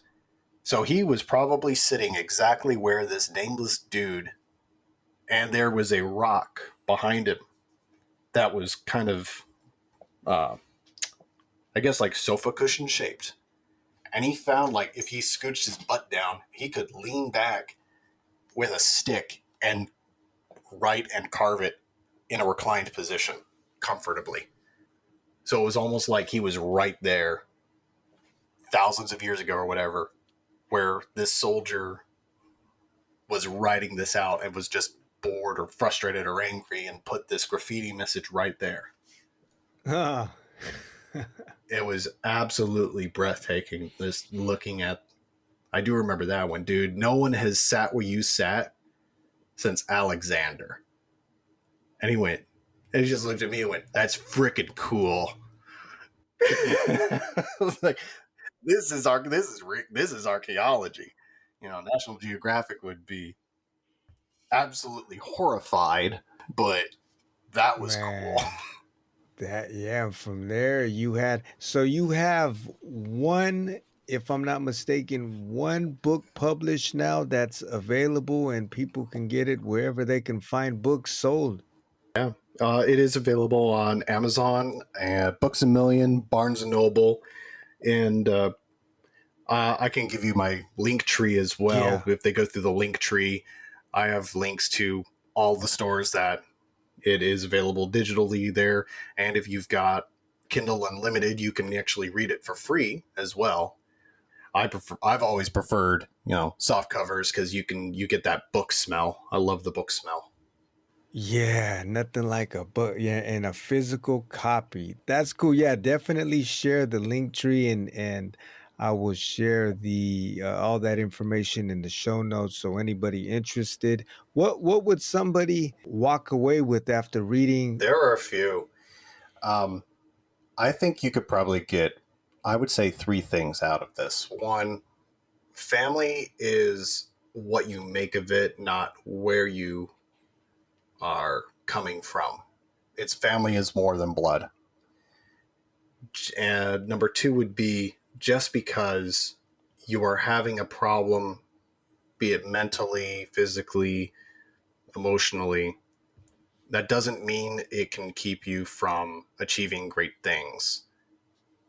And the third would be, life isn't always fair, but that doesn't mean that you just stop and you don't move forward. The overall, and this is series wise, the overall series tone is, heroes don't appear on a white horse waving a magic sword or with a great mystical weapon with powers granted from the gods. Heroes are everywhere, and you find them wherever you look. Heroes are the baker that bakes extra bread for the homeless. They are the school teacher that takes extra time to teach that one child that is struggling. They are the soldier that spares a wounded enemy and leaves them under some blankets until help arrives. Heroes are everyday men and women doing extraordinary things on normal days. That's it. Wow, you nailed it on the head, and that's exactly the spirit and emphasis behind this show. Giants amongst us, but giants, and by giants I do mean like the ordinary heroes or people that, like you said, you might brush past at the grocery store, you might see at the gas pump, and not think anything beyond that, but they have a story. They are doing something that is meaningful, and it can be the smallest of things, it could be the tallest of things, but these are people that we may have overlooked in life.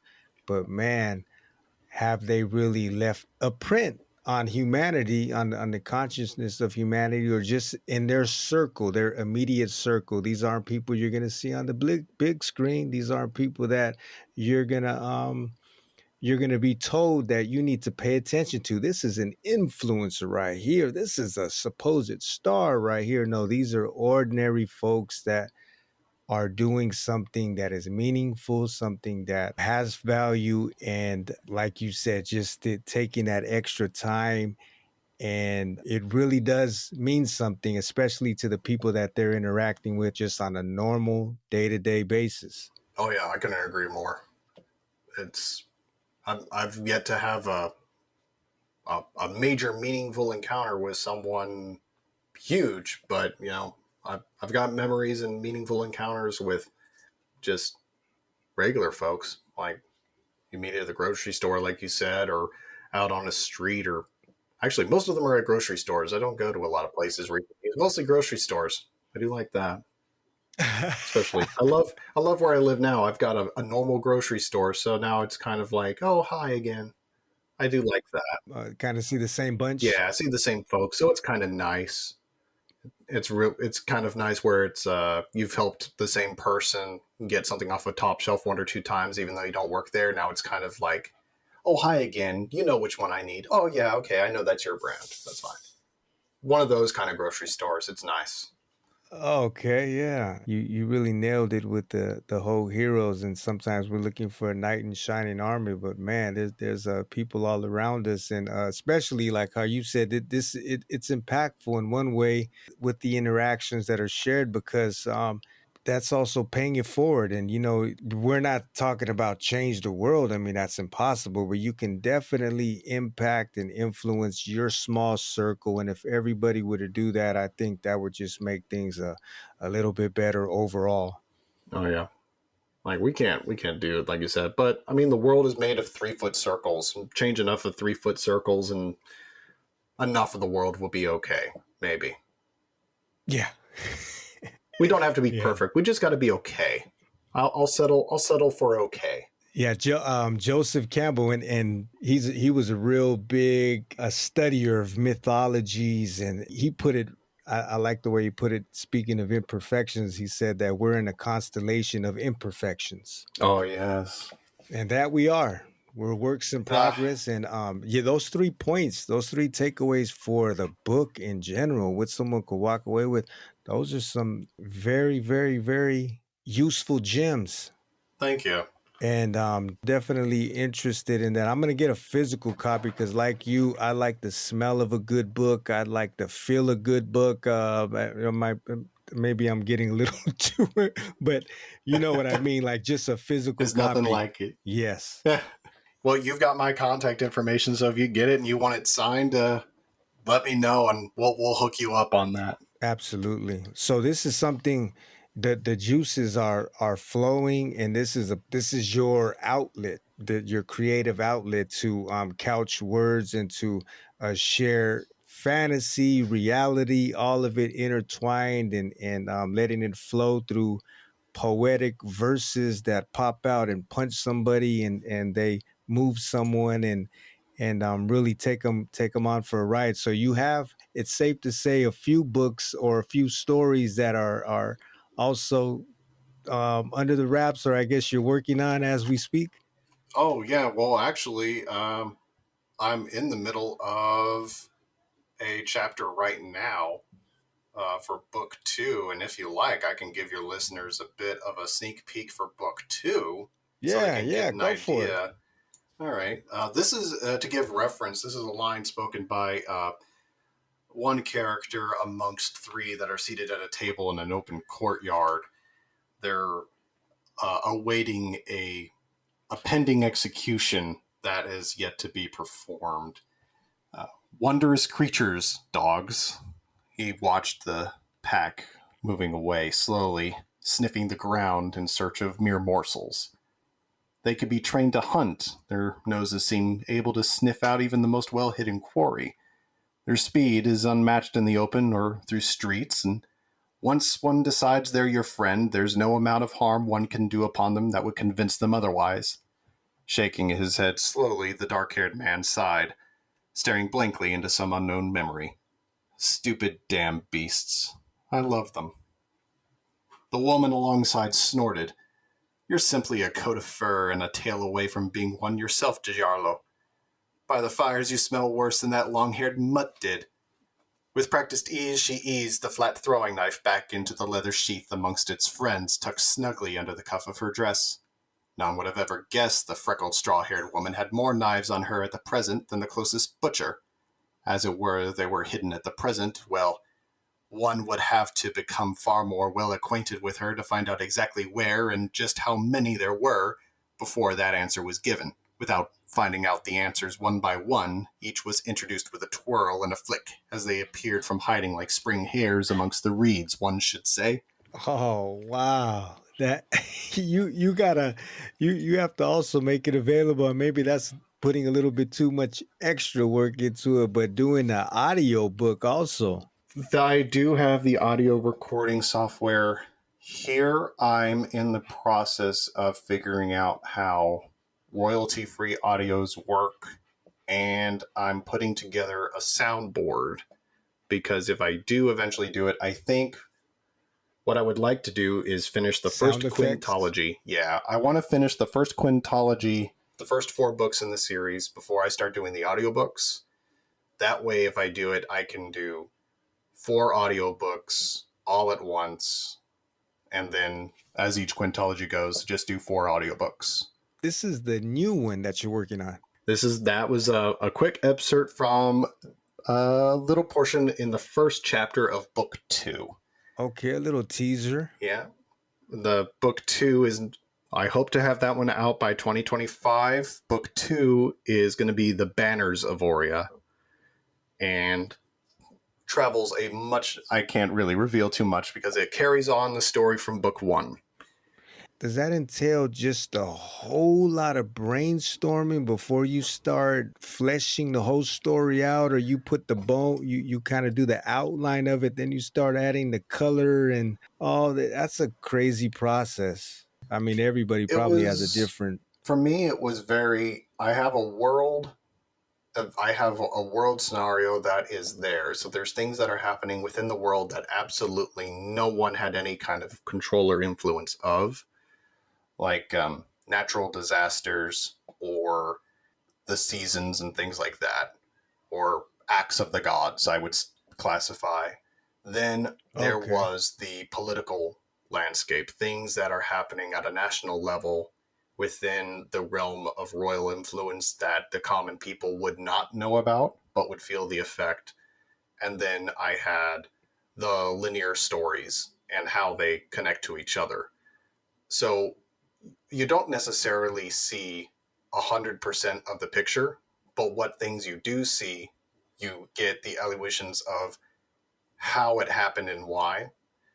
But just so you would see, say, someone gets murdered in an alleyway, as an example. From one point of view in the story, you can be shown the murderer, the person who hired the murderer, and a witness. So already you've got 4 stories. Mm-hmm. It's a matter of taking those 4 stories and how do you tell it. So I taking just a murder in an alley, top of my head, you can tell the story as though it's a person coming home from a day of work. You can tell the entire story of how his day at work went, the ominousness of the night, having to take the alley as a way home, the sound of footsteps from behind, the glint of steel, and then the story ends with him bleeding out on the floor. Then you tell the story of the murderer and how he has been watching this person this entire day, the movements and tracks, the thrill of the hunt, or the despair of having to do this for money, however way you want to have the murderer or the assassin, the pushing through the act itself, what happens after, because he survives, and then the feeling of being seen. And then you see a glimpse of the witness, and then the witness gone through. You can get that whole scene of the witness, and then the witness you give on their tail end of the story, a normal day, any other, yada yada. They are, let's say, drunk at a bar. This most frightening thing happened, and they, as they are telling this story, they are telling it to a friend of theirs, and the friend leans back and has the memory of, you don't say, but they're the one who hired the murderer to kill this person in the alleyway. So you can take all four of these people and you can make one full story out of four stories. So for me, it's kind of, what is the core event? How do I get there? What events happen between? Who sees it? And who's involved? So I may have characters that do specific things, but you won't necessarily follow them, but you will know of them. We may come back to them later in another book or somewhere else. Right. But for the narrative of the story, I only want to focus and follow with you. Because to me, when I'm coming through the story, it's kind of like a tabletop role-playing game or Dungeons and Dragons or a narrative story. Okay. Where it's like I've brought you, the reader, along, and we're just moving amongst this world, invisible and unseen. And I'm pointing out, here they are, let's watch. Walking us through the whole scenario as it unplays. Like Scrooge. Yeah. It's like we're Scrooge and the Ghost of Christmas Present. Ah, got you. Yeah. It's kind of that feeling where you and the narrator are there watching this, and you can move in amongst everyone and everything and feel it.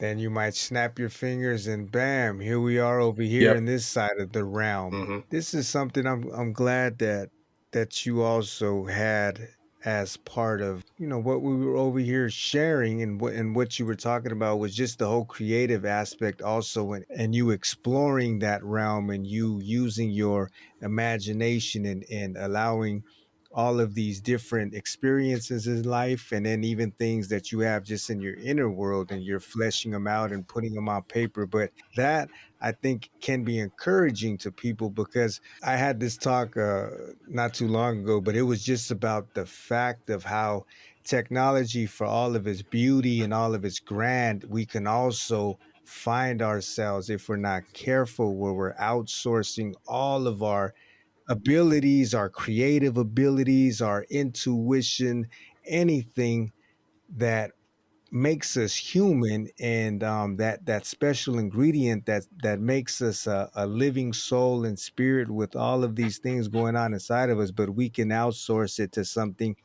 like a smartphone or just any kind of device that has the ability now to do it for us. So if we want to write a paper, let's say for instance, you go ahead and have ChatGPT write an article for you, and I want it to sound like Fitzgerald and a little bit of Shakespeare or whatever it is. If you're a drawer, or if you do things with a camera, if you even make music, you can just have this device do it for you. I guess you might just put in a few prompts and there you have it. Voila. You can hear, especially with music, you can hear, especially if it's music that has, say, an AI voice with it, you can hear when it is written the lyrics 100%. There's one, what is it called? Suno AI. Not trying to plug it or anything.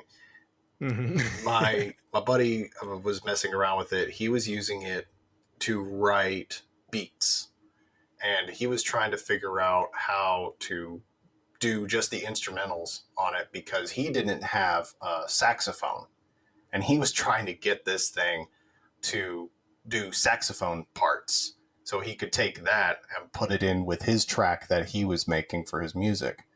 So as I was messing around with that, I had the thought of, what if I write the song myself with vocals and tell it, here are the lyrics? Well, after I think 2 hours of plugging commands into this thing, and I overpowered it enough to the point where I got it to actually do something bent to my will, because I don't think AI has gotten to the point where it will achieve the human vision. No. It will do what it thinks you want, or it will do things that are popular and trending according to algorithms on social media. Yeah. Because you can say, give it the prompt with the same lyrics, and it will crank out 20 different songs, but they all sound the same.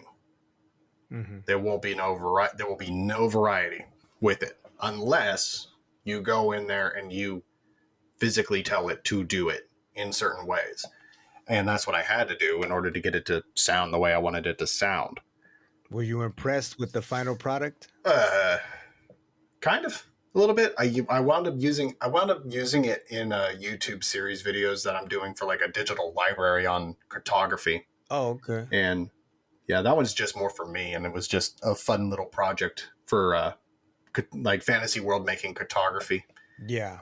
And that's also on the link tree, but that's just a fun project. The what was the other? The ChatGPT writing stories read to me like a 14-year-old on Tumblr. I haven't tested it out, but probably there might, who knows what you're coming across sometimes when you're looking up articles online now. Some of them might just be Chat GPT and you don't even know it, but I would argue that if you're seeing articles in a major newspaper or on a website and you have the same author of the article on more than 4 articles a day in a paper, then it is most likely going to be AI. Mm-hmm.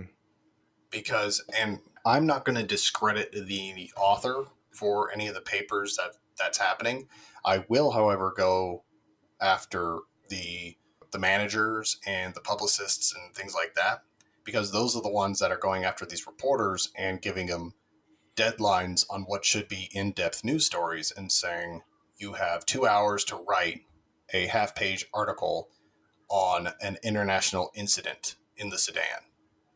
Yeah, that's ridiculous. Oh, and by the way, I also need a half-page article on women's fashion clothing and a excerpt article interview on the Mar-a-Lago golf course finals. Okay. That's 3 subjects that this reporter. Yeah. Oh, and I need it by tomorrow morning. There's 3 different subjects that this reporter knows nothing about. Of course, they're going to use something to save themselves, because when you're living in New York, paying $18,000 a month for a one bedroom apartment and the bathroom is on the first floor and you're on the 18th, then you're going to use every trick in the trade to try and make your life a little bit easier so you can go spend $45 for a coffee in the morning. Yeah. And most of those publishing companies or those magazines, that just tells you they really aren't looking for the truth or anything of value. They just want to put this thing out ASAP and whatever's trending, but it has nothing to do with, I want this to be in depth, and we have to sort out the facts, and we have to give something that's coming from an unbiased place or anything like that. That's out the window. It's like the meme from what was the movie? Journalistic integrity. No. Oh way. Gosh, never heard of it. Yeah. What was the movie? Troy. The scene where Achilles has that little quip with the king, Imagine a king that fights his own battles. Wouldn't that be a sight? There's all the memes where it's all it ends with is "Wouldn't that be a sight?" and the top part always changes. Imagine a reporter who told the truth. Wouldn't that be a sight? Imagine a newspaper that actually researched their articles. Wouldn't that be a sight? Oh yeah. The possibilities are endless. Yeah, you can fit that into everything. It is nuts. I guess one last thing you can probably also tell is another thing that's helped me immensely is just humor. Joking around. Humor, comedy has helped. George Carlin. George Carlin is probably my favorite comedian of all time. Great. Lewis Black. George Carlin is my spirit animal. The man should have been president.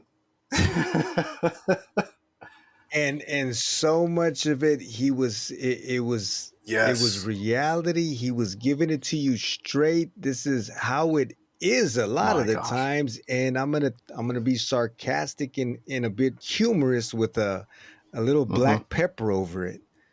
He really was. George Carlin's whole comedy style. I've shown George Carlin to younger generations of folks now, and they won't laugh. And I'll look at them and go, "Why aren't you laughing? This dude's hilarious." And their whole reaction to it is, it sounds like a lecture. What are you talking about? He's just mean. Shut up. You have no humor. Lewis Black is another great one. He's losing his... I love watching the man fall apart in real time. Because Lewis Black's a comedian that when I watch him, I can never tell if he actually came on stage that night with an idea of what he was going to say. Oh, just winging it. He's just going. I honestly think him and Cat Williams. Wherever the muse takes him. Cat Williams is another. I think Cat Williams honestly just goes up with a cue card in his pocket with 3 or 4 things that happened that week. That might be it. There is someone, there was one of the bigger comedians, and they say something similar. It's not like they're freestyling it, but they have a couple of main points, and they just, once they get on stage and then they get the read of the crowd and how the whole atmosphere is, I guess, in that auditorium or even in that small room, that it just starts forming, and they're able to just build and put in all of those extra details on the fly. It's not Gabriel Iglesias. He has a set.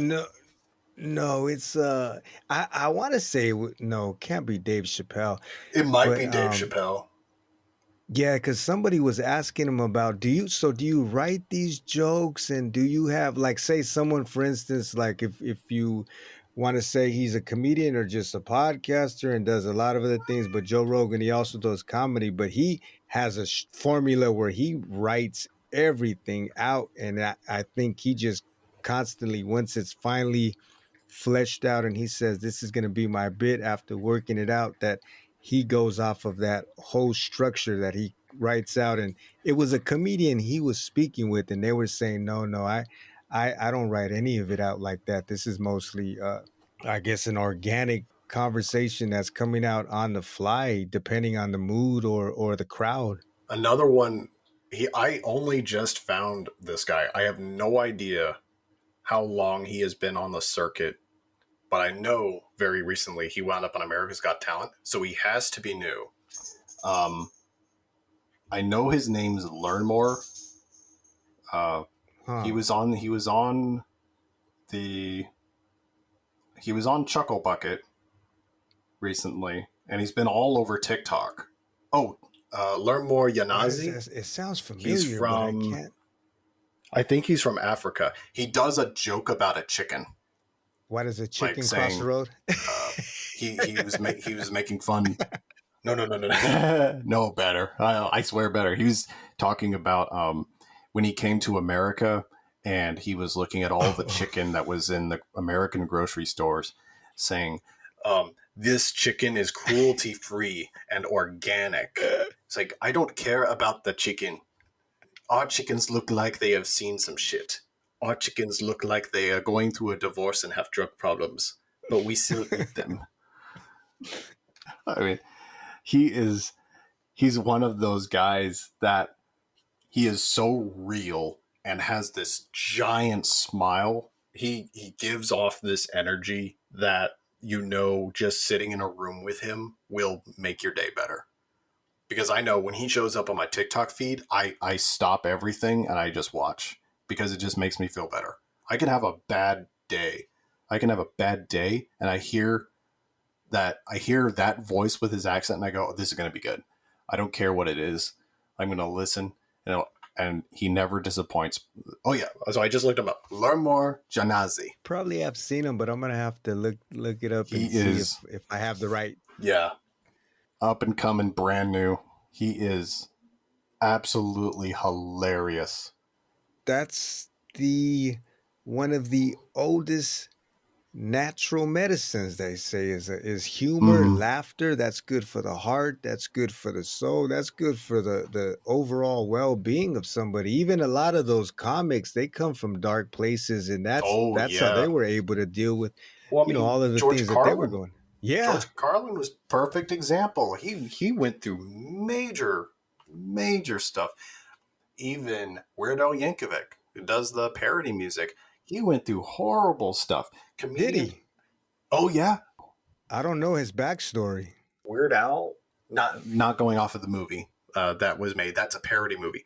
Weird Al Yankovic, from interviews that he's done, he was always, the weird kid, bullied as a kid, just mocked. He was just the weirdo outcast. Never really had stability inside the home when it came to his own interests. Was always just kind of ostracized with his own family off of it. But by the time he started going off into college and he just kind of was one of the weirdo, goofy kids, he was looked at, just as the weirdo, goofy kid. But once he started actually embracing the image and becoming later known as Weird Al and doing the strange polka music, then he found his niche. And that's kind of where it is. So for him, it was more, he never had a place in the home outside the home. So he was always just looking for something. And now he has it. Then, yeah, what doesn't kill you make you. He embraced it, and it became his superpower. yeah, he was great. I don't think there's ever been someone in comedy that can go on a stage and go, I come from a stable home with a mother and a father who both love me very much. Period. I don't think. I can actually also just put it this way to even go broader. There is no comedian I have ever seen come on stage that says, I have come from a stable upbringing. Period.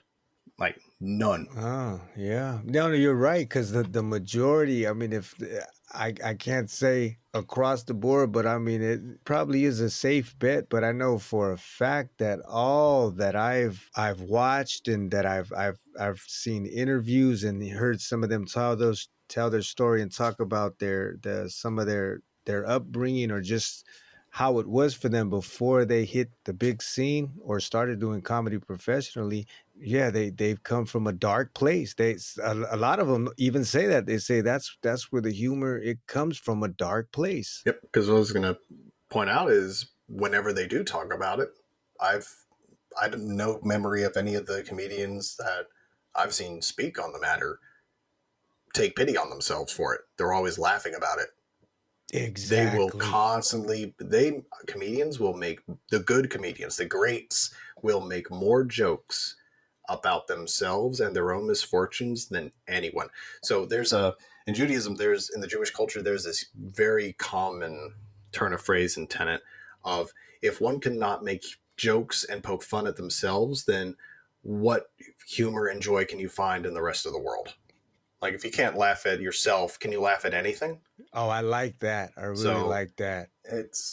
So you can take it a few different ways, but that's kind of something I've always looked at. I've tried to laugh at different things. I try to find humor in it. Now, of course, this as well as anyone, being military, we tend to make jokes about, well, things like, what are you going to do this weekend? I'm going to go start a shotgun.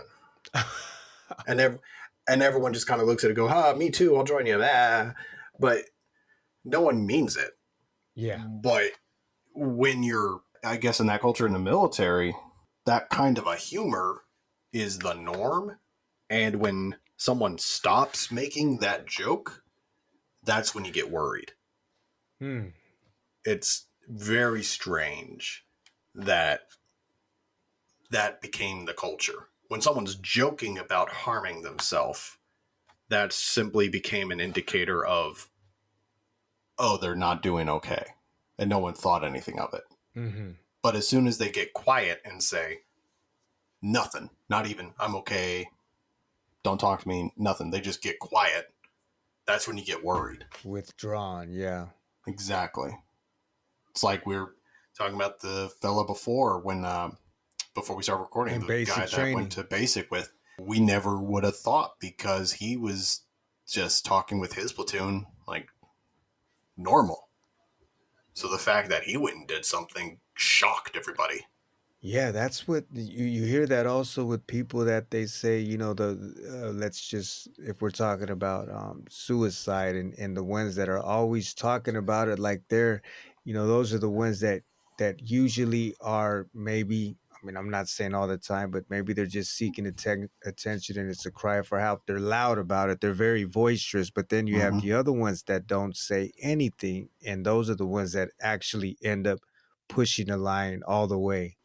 And there's many that when they're, as you say, vocal, that's one of the only ways that they can think of or they have found to actually get help or attention. And sometimes all they really need is someone to talk to and talk them down.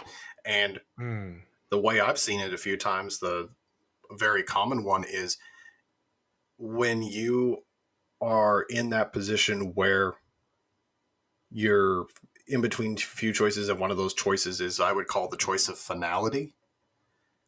When you're going to follow through with the plan, or at the very least enact, simply having anyone, it could be a stranger, it could be someone you don't even like, come out and say, dude, don't do it, or girl, don't do it.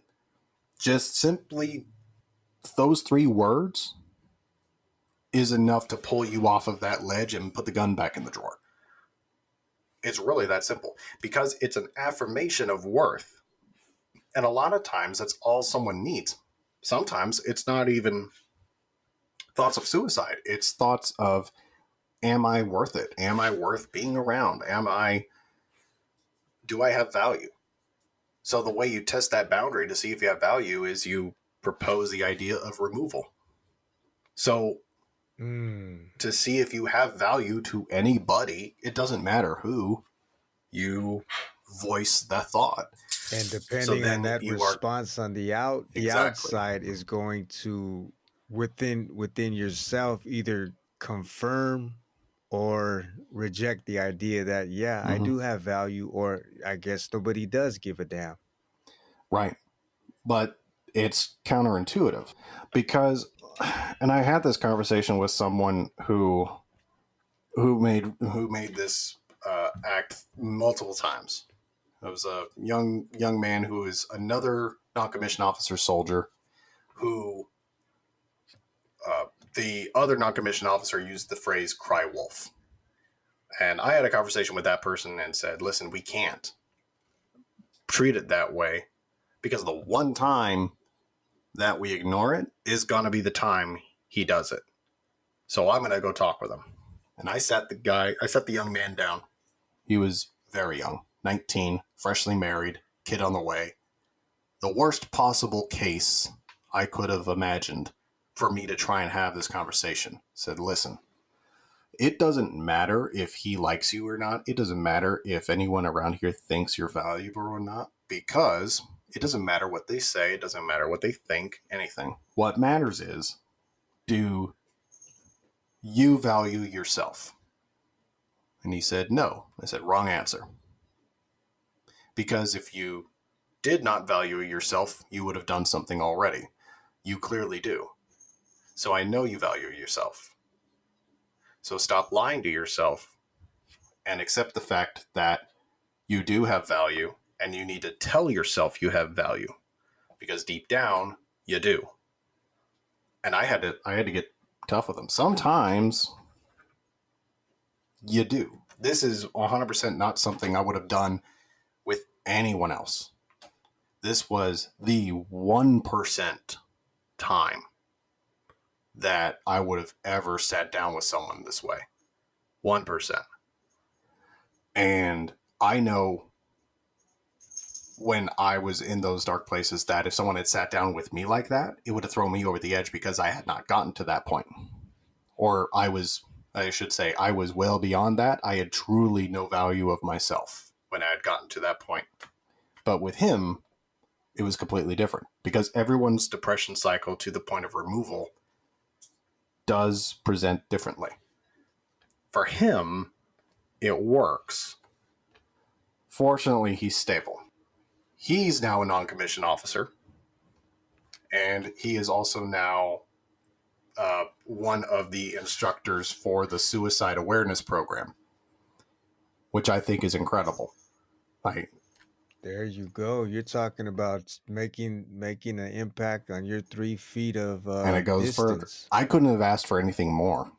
For me, it was more. For me, I was selfish at the time because all I was thinking was, I don't want any more phone calls at 2 a.m. That's really where that was me. Really, at the time, I was. Yeah, you being honest. If I'm being, about it, yeah, right? I'm being dead honest. I was thinking, I don't want any more phone calls at 2 a.m. I don't want this to be an issue anymore. I don't want this to. I'm not sugarcoating it. I was really just tired of this, but it works out in the end because now, like, I'm real proud of this guy. You know, a few years down the road, and he's really turned it around. So you never know what someone's future value. So it's just like the stock. Think of human beings like stocks. You can invest a little bit of time now and watch it grow. Just a little. You don't have to. You can put 5 minutes of your time into someone right now, wait 10 years and see what happens. Exactly. You'd never have an idea like what these people are capable of. It's absolutely incredible. You plant a seed, and that seed is not going to turn into an oak tree overnight, but throughout time and throughout experience and throughout life, that one seed that was planted, there's other things that are going on that are watering it, and eventually it turns and manifests into something great. But it was from that one seed, and it wasn't in vain. Right. A lot of times it's not in vain. And if we think that way, like you said, there's that story, and you hear it sometimes where there's somebody that's down and out, down in the dumps. And I can even say for myself, or I'm sure you've been there, but there were times where you're just in a dark place and you had it up to your neck, and you just feel like just throwing in the towel. It's pointless, it's useless. I'm just a piece of shit, or however you're feeling. And then you have something happen. Maybe it's a sunrise that just pops out and grabs your attention, or it's somebody that's walking by and they just say, hey, how's it going? Or whatever it is. But that one moment in that one instance, from a stranger, someone that you'll never see again. Who knows? It's like that old saying where they say, always be mindful of who you're speaking with and dealing with, because you may be entertaining an angel. And so yeah, that can really do something at that moment, at that time, and make a huge difference to where years later this person still remembers it and can go back and recall. Yeah, I do remember when I was at the gas station and I was just about ready to just drive through a divider or something, but then the clerk said something nice or something kind, or someone bumped into me and they just gave me some words of encouragement just out of the blue, and that really made the difference. Oh yeah. I think there's a anime that my wife watches, My Hero Academia, I think it was. Yeah. There's a line there. I know it's out of context. I am here. It's just, if you say that to yourself, I am here. If you're still here, you're winning. Every day you draw breath, every step you take is a win. Everyone else is out here trying to run marathons. I'm having a staring eye contest. That's right. Okay? That's my athletic prowess. Yeah, every day is a new day to the wise man. Absolutely true. Gotta love it. Or another, I guess, another book. I don't have it up here, actually. Where is it? Oh, it's too big. That's why. Meditations by Marcus Aurelius. Oh, Marcus Aurelius, Yeah. the And the Stoicism. best part, he never meant for anyone to read it. Yeah, it was a journal, just his own Yeah. personal It's just, we're, journal. that's right, people. You get to read a Roman emperor's private trauma journal. Imagine that. All right. It's not boring. This man didn't want anyone to read it. He was very Mm-hmm. self-critical on himself. I just imagine, like, so what I like to do when I read that, I put on on Spotify, I put on my early 2000s emo teenager mix. So like I have in the background, where are you? And oh, I'm so sorry. And I just imagine Marcus with like the black combed down emo toga in his room with like emo band poster or paintings on the wall in his journal going, I'm such a bad emperor. I can't do anything right. You think It's he was so horrible. you think he was having Yeah. some dried crushed grapes in a chalice, and he was drinking that as he wrote He's those bad. down? Yeah, he's just doing bad. His advisors are knocking on the door. Sorry, need to work. Go away. I'm in my room. God. I'm not Man, going. God. and you hear a lot of those like that. This is from whatever it was documented or said to have been written, but there's even a lot of you see religious passages that have those same Yes. similarities in phrases, in Mm-hmm. just statements. But that's a good book. I have it, and it's worn out. It's all worn out. There's mustard stains on it, coffee stains on it. It's been through everything. I take it to the bus I stop, to the train guarantee station. there were stains on the original too. I guarantee it. Oh, Like yeah, 100%. his was probably crumbled and destroyed. Yeah. I bet there were more. He probably tried to burn it a couple times. He had there's another one, hepatitis. There's a few people. Oh, the Yeah, epitaphs. there you go. Yeah. And the cynics, I think that's Yeah, where the it cynics. originated from, the school of cynicism. Yeah, Or School of Cynicism. Those were some wild ones. yeah. I'm trying. Oh man, that reminded me. Just random squirrel thought moment. Who was it that there were two philosophers? Oh, it was. Oh, I think it was Androgenes and Plato had this whole beef, Uh-huh. and Plato and Androgenes would constantly have these arguments. Which, by the way, Plato wasn't always this really old like dude. When he was younger, he was a wrestler. So when he would lose an argument, he would actually drag the other philosopher outside and they would wrestle. Oh yeah, you know what? I've And he heard would of that. beat the Yeah. crap out of him. Yeah, he would fight people when he was upset at losing an argument. He would wrestle them in the street, then he would walk back in and go, I won. And no one would argue with him.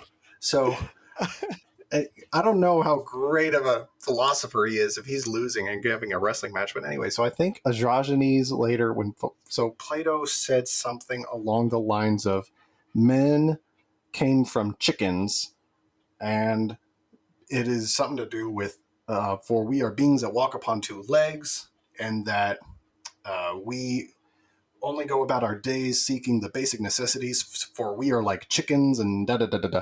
So the next day, this other philosopher, and I think is Androgenes, it could be someone else, came in with a live chicken that he had ripped all the feathers off of and threw it up in the middle of the philosopher's circle and said, "Behold his human." And it's just this was the education system back in. This is how this is philosophy right now. Congratulations. This is the birth of Western civilization. A plucked chicken. Yeah. Can't argue that. All right. That's cool. And there you have it. And we're talking in years later, thousands of years later, these are still people that we reference and go back to from time to time when we're trying to sort out some things that are going on in our own lives. I mean, I'm more than happy to go ahead and revisit the chicken theory. We're spending federal dollars on other stuff. Yeah, no, you're right. There's now it's like what is it? It's the clowns are in charge of the circus. Oh yeah, that's great.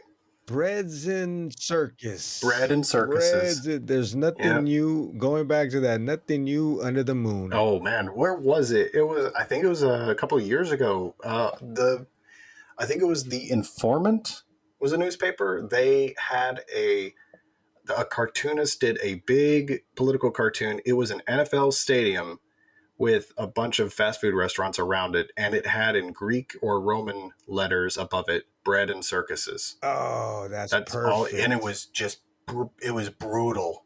That's all it had, and it's just an NFL stadium with fast food restaurants around it, bread and circuses. Wow. And I can't. I think it was the Informer and the Washington Informer. I went. That Washington is. Informer. I think it was. It was a brutal, brutal little piece. I wish I remembered which artist did that. It was just. Sometimes you get these political commentary cartoons that are Put that on just a bumper art. sticker. Yes, I would wear it as a T-shirt. That is a T-shirt. There you Mm-hmm. go. Yeah, I'm sure there's got to be a way to pull it up. There's so you can pull up almost everything that's been put into the cloud, or not even put into the Oh cloud, but yeah, just so many things you can just type up, and they have archives of it, logos, and yeah, that would be a good T-shirt, a good bumper sticker. that That was. would be a good bookmark.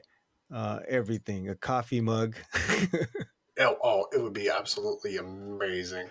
Because even still, I've got it. I've got my image finder in the background, and it is stripped. Literally, I type in political cartoon NFL stadium bread and circuses, and under images, there's only 20 results. You know what So they it has scrub it. been purged. It has been Yeah. purged. The only things that I can even find when I expand the search results are recreations off of, say, Reddit and Facebook. That's it. That means that's how good it was. And that's the other thing, going back to how you have a, let's just say, a physical copy, the option to get a physical copy of your book, only because, there are cases now, and it's not a surprise. It's probably been going on for longer than these current days, but where people, let's say, for instance, you have an old book, a classic book or something. It could be The Great Gatsby, and then you decide to, you know what, I want to go ahead and get it on audio file and download it, and it's And it's it's gone. either gone, or it could be that the book and the story and the words have been changed around, and it's not even the original copy. It's been tampered with. And so you don't, now you have the physical copy, and then you can compare it with somebody oh, I have this ebook right here, and you compare. I'm not saying all books, but there are cases of it, and I'm sure that with the push to more things going ebook and being not audio friendly, but to be down PDF file friendly, or to be able to have it and read it on a smart device or an e-Kindle or a Kobo, whatever it is that can later on in life, there's no more physical copies, like how you had a once upon a time with some of these countries, civilizations over wars, and you have the burning of books. You get rid of the books, and now you Yeah, rewrite the history. it was. I think it was a. It was an Austrian philosopher. I can't remember the name. I know it was central to Eastern Europe. Wrote something along the lines of the greatest threat to any totalitarian government is an educated populace. In, Exactly. in order to exert the power over a people, one must ensure you've controlled their thoughts and their minds. Once you control that, then you can control their protections. And if you look at a certain little country later on down the road, the first thing they did was they went after the education system, and they changed what the parameters were of education. Then they went after methods of protection and hunting. And then they went after the economic structure. And before people knew it, it was complete totalitarian regime. Yeah. And it is a frightening condition that repeated itself. And a lot of people look at that scenario and say, well, that was just there. It happened several more times in a bunch of other countries. And everyone seemed shocked that this government or that government was I able to get never away thought with it it. would happen here. That's always the reaction. It is something that will repeat itself continuously. But I appreciate it. Like, and if folks want to get the book and reach out and you guys enjoy it, and please do. It is on Goodreads as something. I think my wife put it up on Goodreads. You can also do Okay. reviews on it and stuff like that. You can review it on Amazon and things like that if you guys like it. And be honest. If you think it's a 1-star book, put a 1-star. Like you can write, I don't like it. It made me feel sad. 1 star. There we go. It's or if you love the book and you want to give it a higher rating, then please do. Really appreciate it. It's been out since August. I've been talking with some friends that I had deployed with and served with. I gave them my author advance copies, like the 5 or 6 advance copies, and so far they read it. My brother-in-law, funny enough, I gave him an advance copy, and he wrote me back recently and said, "Are you okay?" And I said, "No, what are you talking about?" "Yeah, I'm reading the book." "Yeah, And I was like, "It's okay, you can read the book." He's like, this is horrible. I'm sad.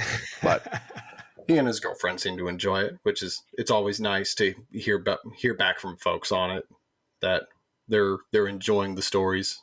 But to take folks on little adventures, kind of escape in some small amount and go somewhere else is nice. But to also remember that once you eventually do have to put the book down and come back, but maybe in some small way, there's things in the book that will make you think about things in the real world in a different way. Yeah, very applicable, it sounds like. If anything, if anything, you get the impression that the person that wrote it, that I understand where you may be coming from, and I can put things into words in a more digestible way, so then you can maybe grab it and say, hey, you know how I'm always having this issue, and I've not, and you're not really grasping what it feels like. Read this. Maybe that can be a way to use it as well. Yeah.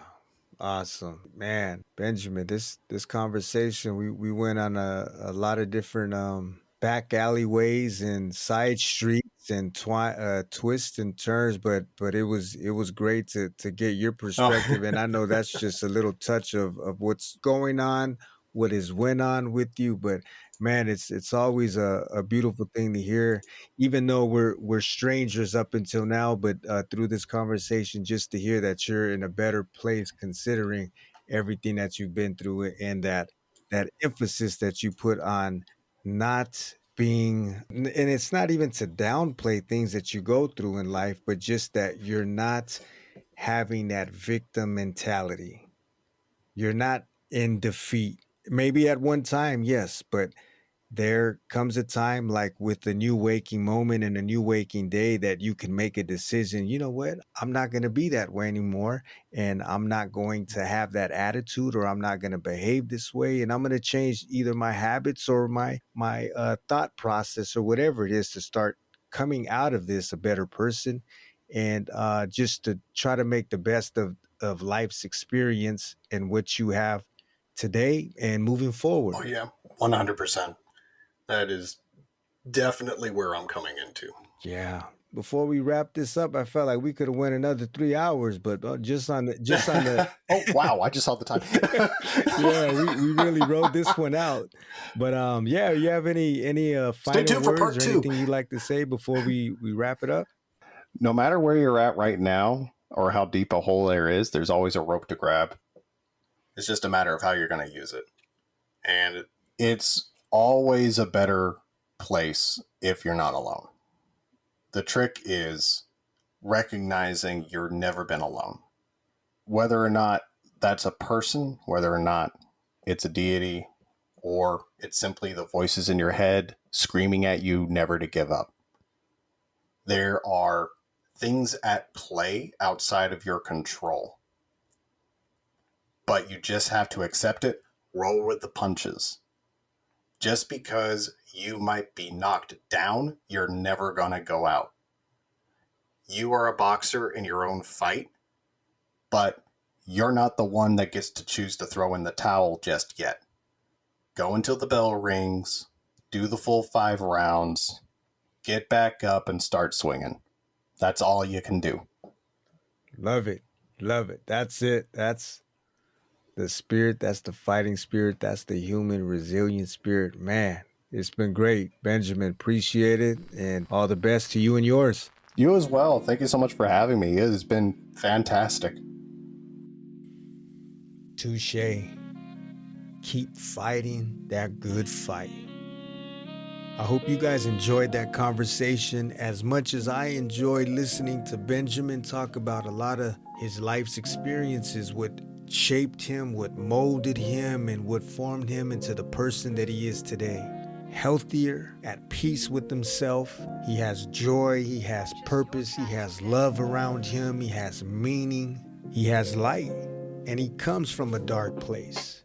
He's been through the fire, battle-tested, a complete blackout, disconnecting him from his childhood memories, but then going on to being deployed 2 times overseas, serving for the U.S. military, and then coming home after seeing close friends of his being killed in battle, after losing friends, after seeing the death, the despair, the chaos, the depravity, all of the destruction that is of war, coming back home and the reaction from society and friends, family, cold, distant, nonchalant about it. Benjamin had a lot to deal with.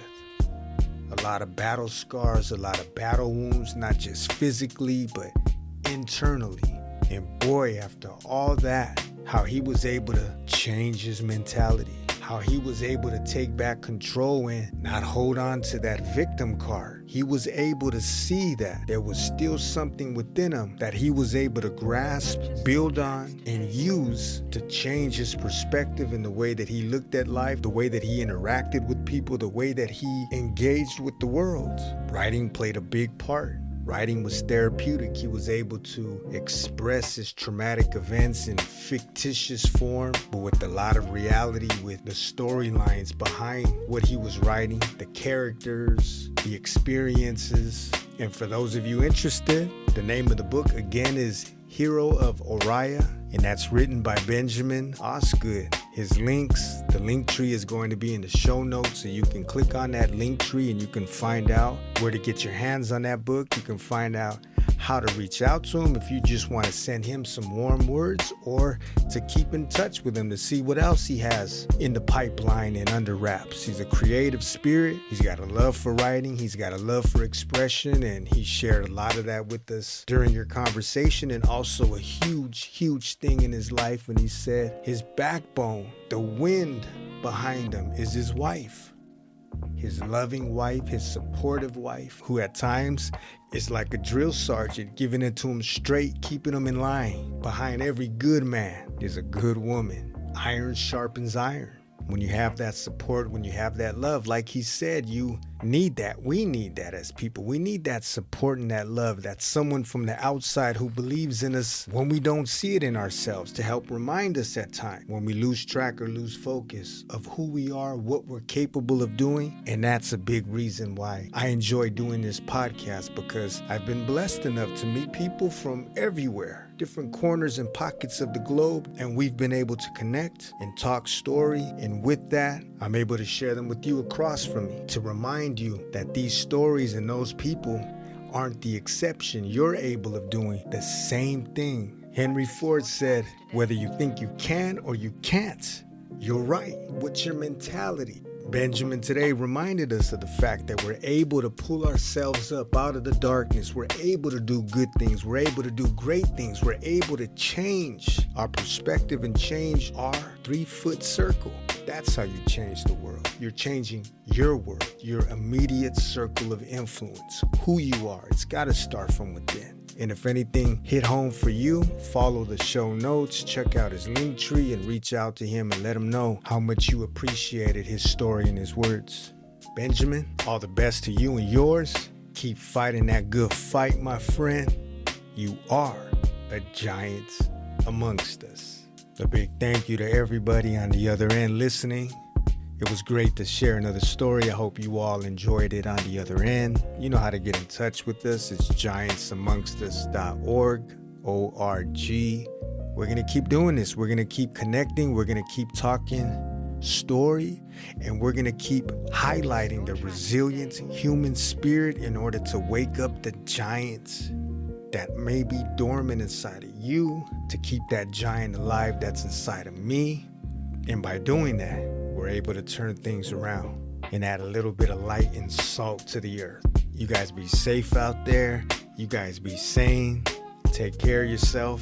Don't sell yourself short. It's time to start talking ourselves up instead of putting ourselves down. We've been doing it long enough. And if you're not happy with where you're at right now, then maybe it's time to start doing some changes. We're going to catch up and do this again real soon. Before I wrap it up, I'd like to remind you all that if you would like to be a part of the show and share your story, or even a story of someone in your life that has impacted you in a positive way, you can always reach out to us via email. I'd be happy to connect. Until next time, and very soon. Peace.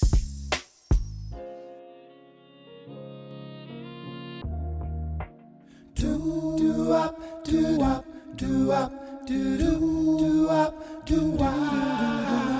looking for a sign to know I'm on the right road. Ain't seen no sign since Jericho.